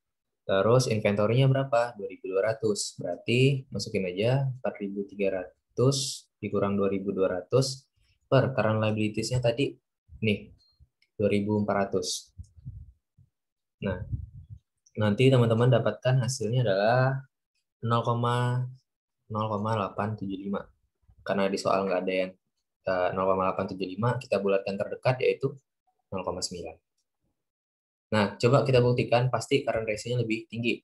Karena asetnya tadi 4.300, current liability-nya 2.400. Nah, ini kalau kita dapatkan, 4.300 dibagi 2.400. Itu hasilnya 1,8. Nah ini lumayan pengecoh nih teman-teman. Kalau misalkan teman-teman lupa rumusnya dan nggak ngurangin inventory, ada nih jawabannya 1,8. Gitu ya. Jadi untuk yang current ratio pasti lebih tinggi ketimbang ATR karena current ratio itu masih ada unsur inventory. Nah, untuk yang current ratio 1,8, ATR-nya 0,9 gitu. Ini masih gampang, kita selesaikan dulu nomor 7. OPM. OPM ini menunjukkan gimana perbandingan operating profit atau laba operasional dibandingkan dengan net sales-nya. Berarti kan di sini adalah operating profit dibagi net sales. Ini ingat ya, net sales, bukan sales biasa. Kalau misalkan ada return dan ada diskon, dikurangin dulu, baru jadi netnya. Di sini kebetulan di soal udah dibilang ini net sales, dan kalau kita lihat, di sini belum ada ya operating profitnya. Oke, di sini nggak ada operating profitnya, jadi harus kita cari dulu. Berarti dua nih ya, operating profit itu sales, ini terus kita kurangin COGS 15.120, kita kurangin selling expense 7.180, kita kurangin dengan administrative expense. Udah sampai sini doang. Sampai aku kasih warna merah ya. Sampai sini. Yang namanya operating profit itu hanya memperhitungkan kegiatan-kegiatan operasional. Jadi kalau bukan operasional jangan dimasukin. Nah, itu biasanya pengecoh bagi teman-teman. Teman-teman harus paham siapa yang operasional, siapa yang enggak. Biasanya yang namanya operasional ya terkait dengan selling dan administratif. Atau kalau ada satu lagi itu marketing juga. Tapi di sini nggak ada marketingnya. Nah, interest itu kan bunga ya. Bunga ini terkait dengan financing cost atau biaya keuangan. Apakah terkait dengan operasional kita? Enggak. Kita bukan perusahaan yang khusus menangani jual beli obligasi gitu. Jadi makanya interest expense itu bukan merupakan beban operasional, jadi nggak dikurangin. Tax juga, pajak itu bukan operasional perusahaan. Apakah kita kegiatan sehari-hari membayar pajak dan jual pajak kan enggak gitu. Makanya interest expense dan income tax ini nggak dimasukin. Per berapa? Net sales-nya berapa? 28.800. Nah, ini akan teman-teman dapatkan nomor 7 itu 8,3%. Oke.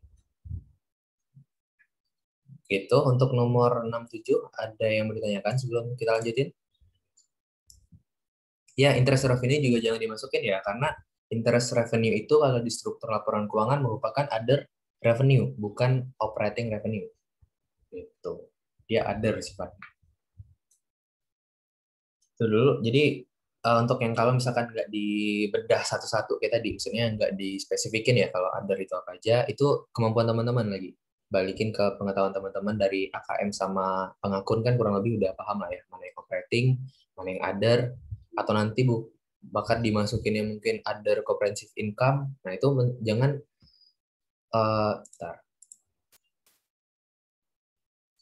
selling ADM sama marketing biasanya itu. Kalau di Akbi kan juga kayak gitu ya dalam menghitung ini kan operating income-nya kan ada selling, administratif, sama marketing. Enggak, kalau untuk dapetin operating income, kita nggak masukin other income. Nanti itu menjadi di net income ini. Jadi nanti ya misalkan, kita kan udah sampai sini, sampai operating income ya. Operate, operating income tuh adalah operating OP lah namanya misalkan. Nanti dikurang dengan other expense, kemudian ditambahkan dengan ada revenue, barulah nanti dikurangkan dengan income tax, baru nanti dapat si net income-nya.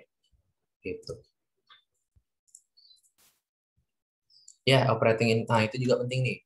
Thank you udah ngingetin. Jadi kalau operating income tuh EBIT, kalau operating income setelah dikurangi bunga namanya EBT, Kalau setelah dikurangin pajak namanya net income. Jadi dari gross profit nanti jadi EBIT, dikurang bunga jadi EBT, dikurang pajak jadi net income.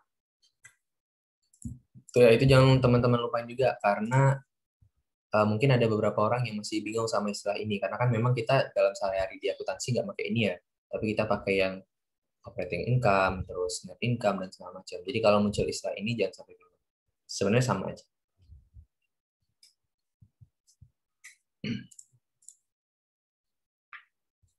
Oke, EBIT itu sama aja dengan operating income. Kalau EBIT itu operating income dikurang interest expense, berarti net income ya net income setelah dikurangi pajak.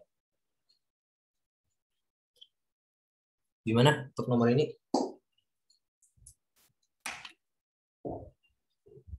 Aman, kita lanjut.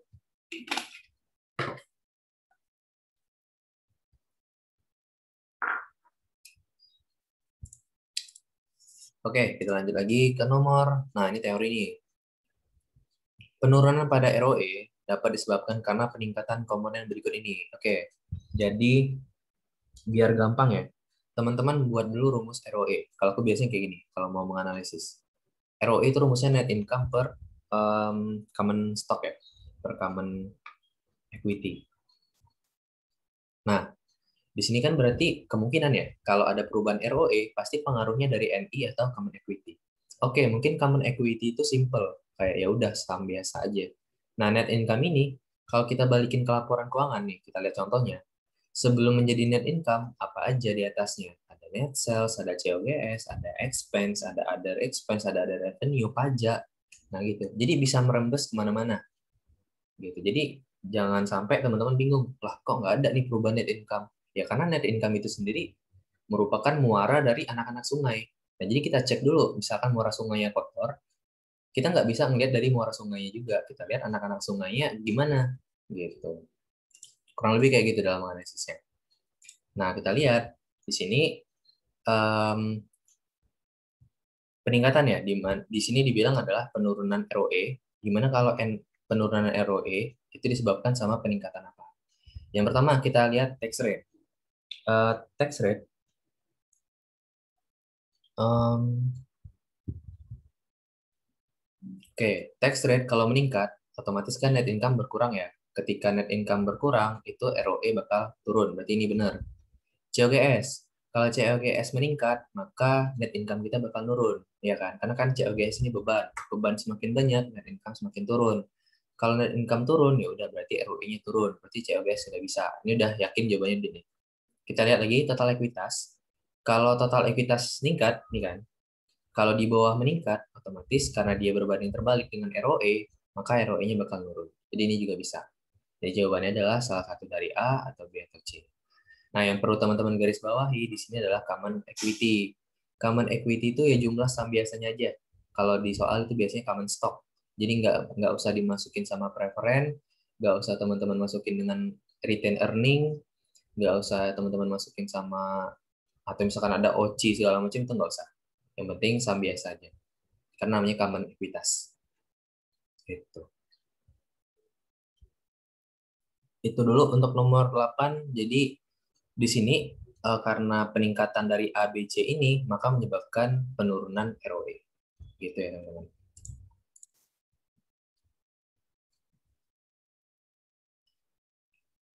Oh iya ada treasury ya. Kalau treasury itu berarti efeknya ngurangin ini nggak sih? Ngurangin saham biasa. Sorry aku udah lama nggak belajar treasury. Gimana? Kayaknya iya nggak sih? Kalau treasury ngurangin saham biasa nggak?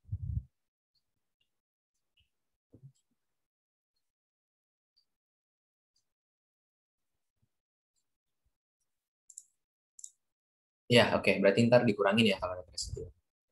Ini sama aja dengan konsep di AKM kok. Jadi insya Allah udah nggak terlalu membingungkan. Oke, kita lanjut ya, biar kita bisa nyicil banyak, karena masih ada 55 kurang 8 lagi. Berapa tuh? Masih banyak. Oke, kita lanjut ke nomor 9. 9, 10, 11, 12. Wah, gila hitungan semua, Cuk. Wah iya, cuman nomor 18 nih yang teori. Nah, ini kita berarti pelan-pelan ya.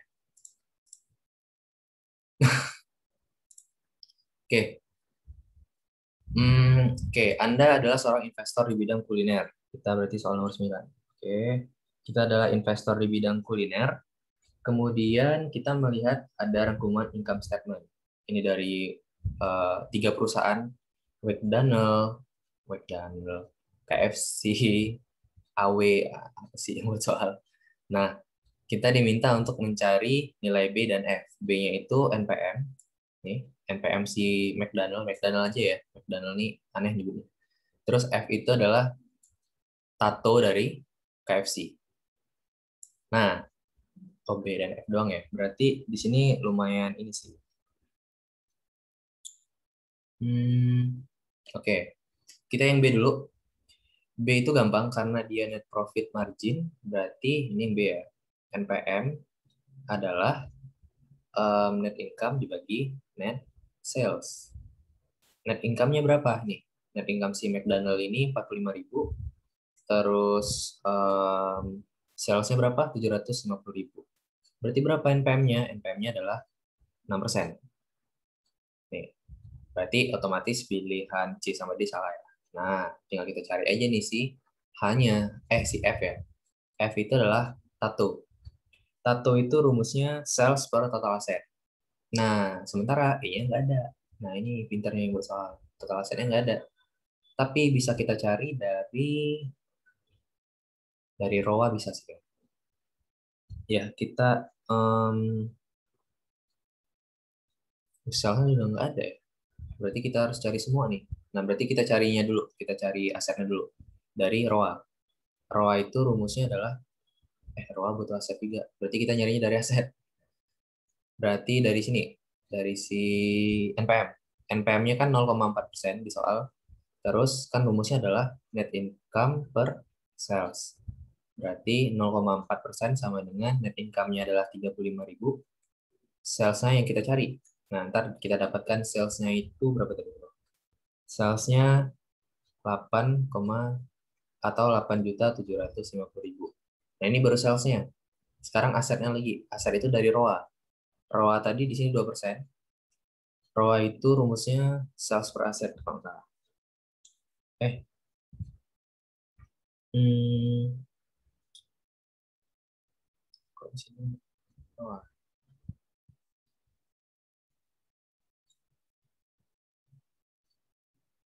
Ya benar. ROA itu, bentar deh. Coba aku cek dulu ya. Ada yang ingat rumus ROA? Soalnya di kunci PSB-nya salah.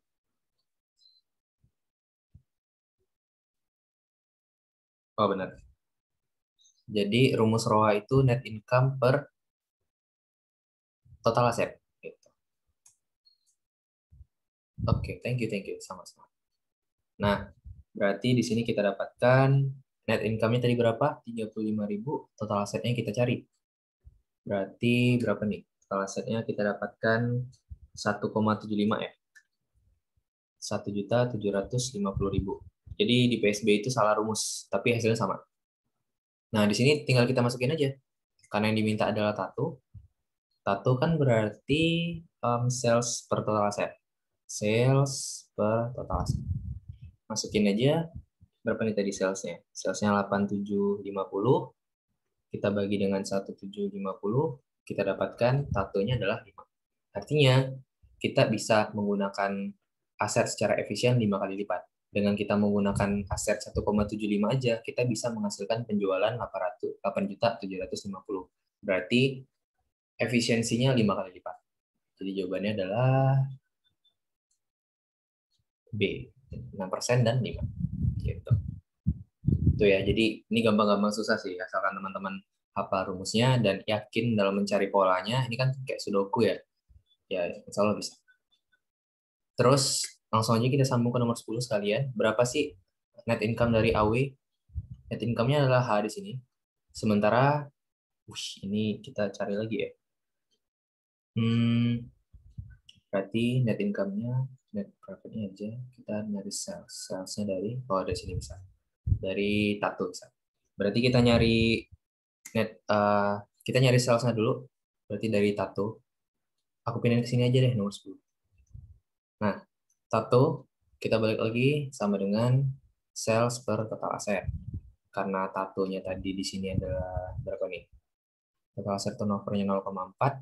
sales yang kita cari, total asetnya adalah 300.000, maka kita dapatkan salesnya adalah di sini 120.000. Nah, kan yang diminta adalah net income, sementara NPM ini langsung aja. Kita hapus dulu. NPM kan di soal udah ada nih, NPM-nya 3%. Berarti kan 3% net income yang kita cari per sel 120.000. Kita dapatkan net income-nya adalah 3.600. Jawaban 3.600. Oke. Ini pintarnya teman-teman aja bolak-balik ini. Oke, untuk nomor 910 ada yang mau ditanyakan? Ya, EBIT-nya disamain kayak FI ya.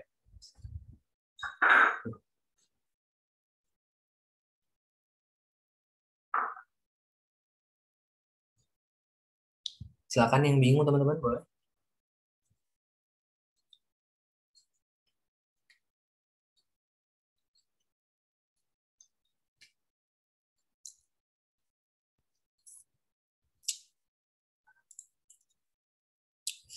Oke, belum ada. Ayo, yang udah mulai pusing-pusing nih. Ini masih banyak nih, masih ada 45 soal lagi. Jadi fix kita nambah satu pertemuan ya. Jadi ntar ntar deh aku minta, di akhir aku minta pendapat teman-teman kira-kira mau hari Senin atau Selasa. Nomor 11 kita lanjut dulu. Nah, nomor 11 manakah yang memiliki EAR terbesar? Oke, nah ini pilihan ganda. Karena dia nggak ada tulisan T-nya, berarti ini adalah kita perlu buat caranya. Ini adalah rumus EAR. Nah, ini aku tulisin rumus EAR ya. Rumus EAR itu 1 ditambah APR per periode compounding dipangkatkan compounding dikurang 1. Nah, jadi ntar tinggal kita masukin satu-satu. Yang A ini EAR-nya 6,15 ya, karena dia compounding period-nya satu kali doang, berarti sama 1 tambah 6,15 dibagi 1 pangkat 1 kurang 1, jadi sama aja 6,5 6,15. Nah, untuk yang B itu nanti EAR-nya dapat 6,2, untuk yang C dapat 6,19, untuk yang D itu dapat 6,16. Nah, ini tinggal dimasukin ke rumus ini aja. Untuk ya, highlight dulu. Nah, ini rumus ini. Nah, nanti karena di soal diminta yang paling gede, nih ya, di soal kan diminta yang terbesar. Maka jawabannya adalah B. 6,10% dengan annual percentage-nya 6,10, compounding period-nya 2 atau semi-annually. Jadi kalau satu kan annually. Ini biar teman-teman nggak lupa juga. Terus yang ini semi-annual. Terus yang 4 ini berarti 4 kali, berarti triwulan. Karena kan dalam satu tahun ada 4 kali triwulan, di mana triwulan itu kan 3 bulan, 12 bagi 3, 4. Kalau 12 itu berarti per bulan. Berarti dia bagi bunganya per bulan. Gitu. Nah, ini jangan sampai teman-teman lupain juga ya. Kalau compounding period annual itu berapa, semi berapa, triwulan, per bulan. Bahkan kalau per hari, berarti kalau per hari 365. Gitu. Itu untuk nomor 11, jawabannya B. Oke, kita lanjut nomor 12. Kalau bingung di chat aja. Deposit 10 juta. Nah, ini udah, karena deposit, ini udah kita lihat dulu. Dia tuh biasanya deposit ini bisa sekali doang, bisa anuitas. 10 juta dengan tingkat bunga 5% dan perhitungan bunganya dilakukan tiap bulan. Maka dalam satu tahunnya nilainya akan menjadi, berarti 5% di sini dia per bulan ya, berarti nanti kita sesuaikan dulu bunganya. Ya benar. Nah, jadi karena ini deposit dan dia sekali setor doang, dan kita diminta untuk mencari future value-nya dalam satu tahun mendatang. Berarti 10 juta ya ditambah 1 dikali 1 ditambah 5% karena dia per bulan berarti mandi dibagi 12 dikali 12 gitu teman-teman. Nah, di sini nanti teman-teman dapatkan hasilnya adalah 10.511.618. Nih. Atau kalau mau pakai Excel juga bisa, berarti kalau di Excel itu pakai sama dengan future value, tapi jangan lupa interestnya adalah 5% bagi 12, periodenya periodenya berarti 12 ya. Karena dia kan satu tahun nih. Tapi kan karena dia per bulan, berarti 1 dikali 12. Gitu. Jadi jangan lupa bagi dulu persennya dan kali dulu periodenya. Ya, benar dibagi 12. Cakep, cakep. Ini masih ya easy tapi butuh perhatian lebih lah. Jangan sampai teman-teman langsung 5% langsung pangkatkan 1, langsung berapa. Kayaknya ada juga nih hasilnya dari sini nih. Karena pengecek-pengeceknya doang. Coba ya. 10 juta kali 1,05. 10 juta 5 0. Oh, nggak ada. Aman-aman. Oke, berarti ini udah clear. Ini aja red flag-nya, jangan sampai lupa. Nomor 13. Pada tingkat bunga tahunan 8%, berapa lama waktu yang dibutuhkan agar investasi sebesar 15 juta menjadi 2 kali lipat? Kita investnya 15 juta, 2 kali lipat itu berapa? Ya kali 2 aja. Berarti future value-nya kita targetin 30 juta dengan bunganya 8%. Yang ditanya adalah N-nya berapa? Gampang. Berarti kan ini tinggal teman-teman pakai rumus N per aja. N per di Excel. Nanti kita dapatkan nomor 13 itu 9 tahun. Artinya uang 15 juta kita dengan sekali setor, kita nabung di investasi yang 8%, akan menjadi 30 juta dalam 8 tahun lagi. Gitu. Kalau 15 juta menjadi 30 juta, mau dalam 1 tahun lagi, berarti butuh bunga yang lebih besar. Misalkan bunganya 20% atau bunganya 100%. Gitu. Jadi semakin mau bentar tahunnya, berarti bunganya harus makin tinggi. Dan sangat jarang ada investasi yang tadi yang sifatnya tiba-tiba bisa 50% returnnya, yang tiba-tiba bisa 100% itu jarang. Gitu. Jadi makanya kalau kemarin kan banyak yang tiba-tiba jadi kaya mendadak ya semenjak yang crypto si Elon tadi. Ya karena tadi dia nabung 15 juta jadi 30 juta itu dalam waktu beberapa hari doang. Karena returnnya, kalau anggap aja return ini bunga ya, returnnya itu bisa sampai 100 sampai bahkan di atas 100%. Bahkan ada yang 1000%-an loh returnnya. Nah itu kan nggak masuk akal kan. Makanya bisa uangnya dari 15 ke 30 juta misalkan dalam sehari doang. Tapi kalau sebagai yang rasional, itu kan kondisi kayak gitu kan peluang terjadi itu sangat kecil ya. Ya tergantung si Om Elon ini mood atau enggak aja. Nah kalau yang normalnya tadi 8% ini biasanya. Obligasi pemerintah kita juga 6 sampai 8 biasanya, 6 7 8 tergantung periodenya. Dan udah kita bakal dapat 2 kali lipatnya itu dalam 9 tahun. Cukup lama. Jadi nggak ada yang instan ya walaupun kita investasi sekalipun. Itu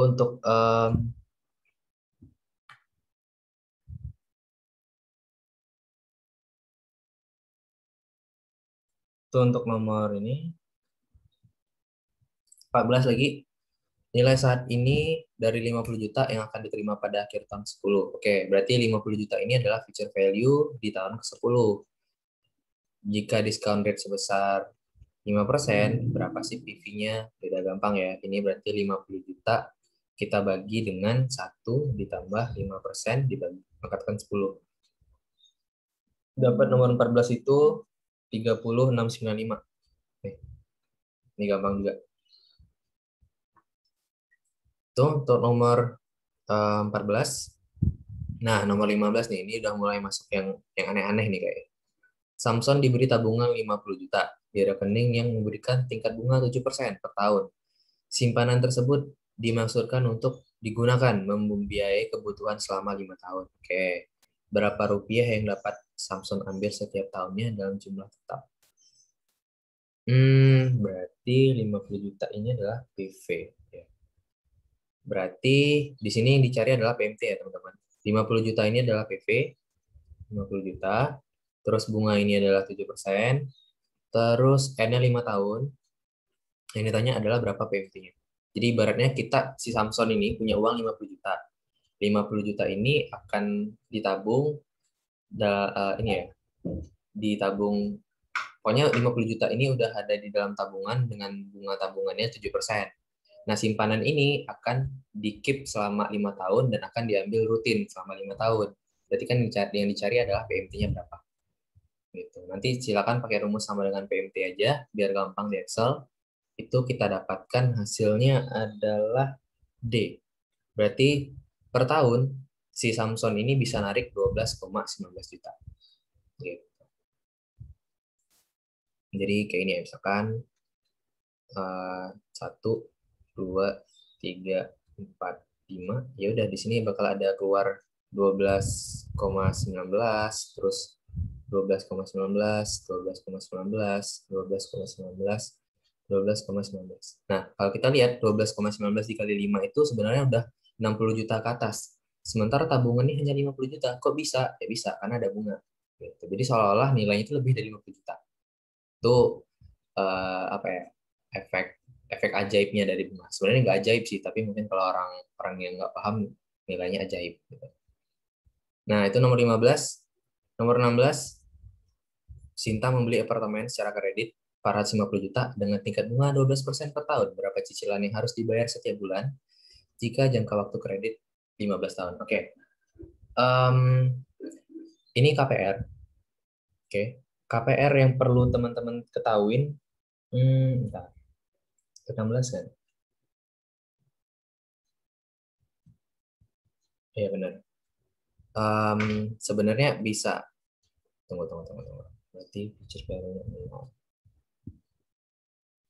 Oh ya. KPR itu ingat selalu 450 juta ini berarti pengeluaran sekarang ya, bukan pengeluaran di masa depan. Jadi em, ibaratnya kita itu udah beli rumah seharga 450 juta sekarang. Jadi biasanya KPR itu yang bingungin, PV-nya itu 450 juta atau future value-nya sama dengan nol. Nah, ini yang kita debatin juga waktu kita belajar masalah KPR kan, yang amortisasi amortisasi dari mortgage. Jadi teman-teman pakai PV yang 450 juta, bukan future value sama dengan nol. Nih. Jadi jangan pakai future value sama dengan nol. Kenapa ada opsi future value sama dengan nol? Karena yang namanya KPR nanti di masa depan utang kita tinggal nol. Kita udah nol future value-nya. Nah, itu yang kadang ngebingungin kita pakai PV atau future value. Jadi jawabannya pakai present value si 450 juta ini. Nah, dengan PV segitu, terus di bunganya adalah 12%. Bunga 12% itu karena dia bayarnya setiap bulan, berarti bagi 12, N-nya 15 tahun dikali 12. Berapa nih 15 kali 12? 180. Nah, ini berarti 1%. Nah, tinggal teman-teman cari PMT-nya, karena yang diminta adalah payment-nya. Nah, nanti kita dapatkan nomor 16 ini 5.400.000. Jadi ibaratnya teman-teman itu bayar 5.400.000 setiap bulannya kalau teman-teman melakukan KPR apartemen seharga 450 juta. Dan bunga 12% ini nggak masuk akal. Karena mending teman-teman nggak usah KPR kalau bunganya 12%. Karena lumayan nih efeknya, 5 juta per bulan dengan penghasilan dia nanti paling kalau lulus itu ya range 7 sampai 8 kan mati ini kita nggak makan nanti 7,8 juta dikurang 5,8 aja udah sisa berapa tuh. Jadi pentingnya belajar ini tuh sebenarnya ya tadi bisa dipakai di sehari-harinya ke teman-teman nanti. Itu untuk yang nomor 16. Sampai sini dulu deh, ada yang ditanyakan?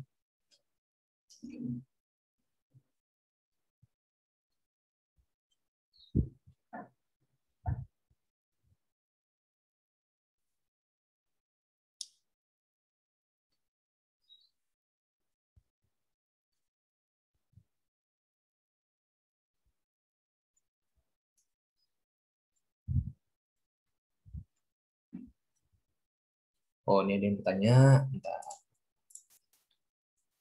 Kak, emang wajarnya bunga KPR berapa? Nah, itu silakan nih. Siapa tadi nanya? Taufik. Nah, sebenarnya aku bilang wajar gini karena itu nanti terkait dengan penghasilan kita ke depan ya. Karena bunga ini tergantung sama periode pelunasan juga. Semakin apa ya? Semakin lama berarti bunganya akan semakin tinggi. Jadi ibaratnya KPR itu kan bisa 10, 15, 20, 25, 30. Kalau teman-teman ambil yang 30 tahun, ya otomatis bunganya bakal lebih besar. Ingat kembali ke prinsip time value of money, semakin lama jangka waktunya, berarti kan sebagai peminjam itu butuh jaminan yang lebih banyak juga dengan cara bunganya ditinggiin agar nilai uangnya itu nggak kehilangan gitu.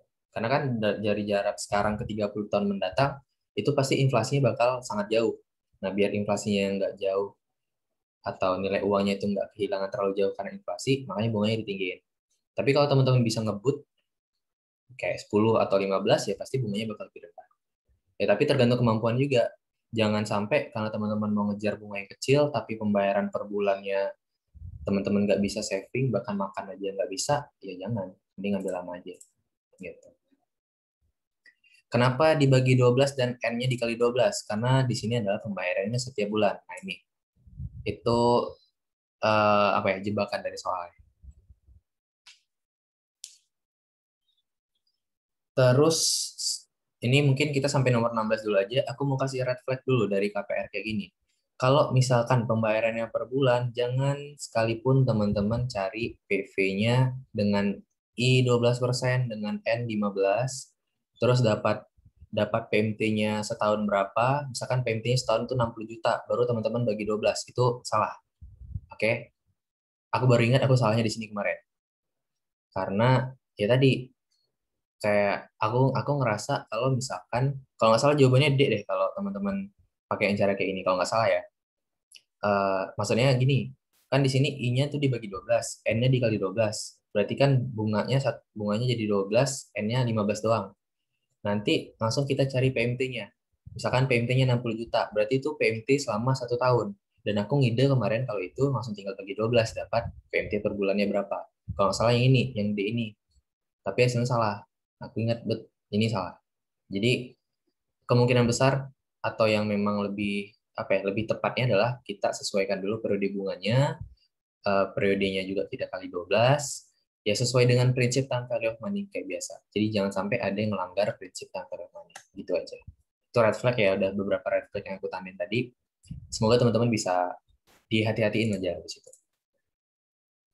Ya kan, benar kan? Yang D ini kalau misalkan teman-teman, ini ada nih yang udah nyoba nih, bener. Karena aku jawabnya ini kemarin. Aku ingat tuh. Jadi kayak kita anggap aja 1 tahun, terus aku ngide dibagi 12 itu hasilnya. Ternyata salah. Gitu. Gimana? Ada yang mau tanyakan lagi? Berarti 55 kurang 16 berapa tuh? Ada berapa sih? Aku semenjak di stand nggak bisa ngitung lagi. 39 soal lagi. Berarti ada 39 soal lagi yang kita bahas di pertemuan selanjutnya. Sambilan deh, sambil nunggu pertanyaan terkait nomor sampai nomor 16 ini, teman-teman mau hari Senin atau Selasa? Selasa teman-teman libur, Senin belum ada ujian kan? Karena main Q di hari Rabu, silakan. Atau mau 2 hari, insya Allah aku sempetin kalau mau.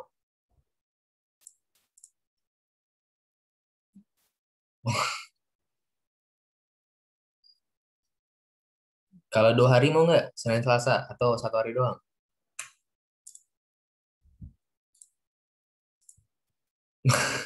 Oke, yang penting berarti karena rame di Senin ya.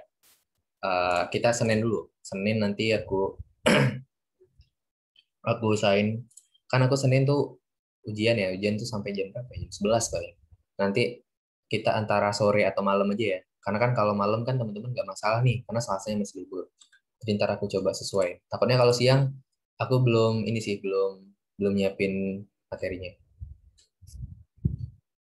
Selalu selalu aman-aman. Soalnya hari pertama itu etikor kok santai.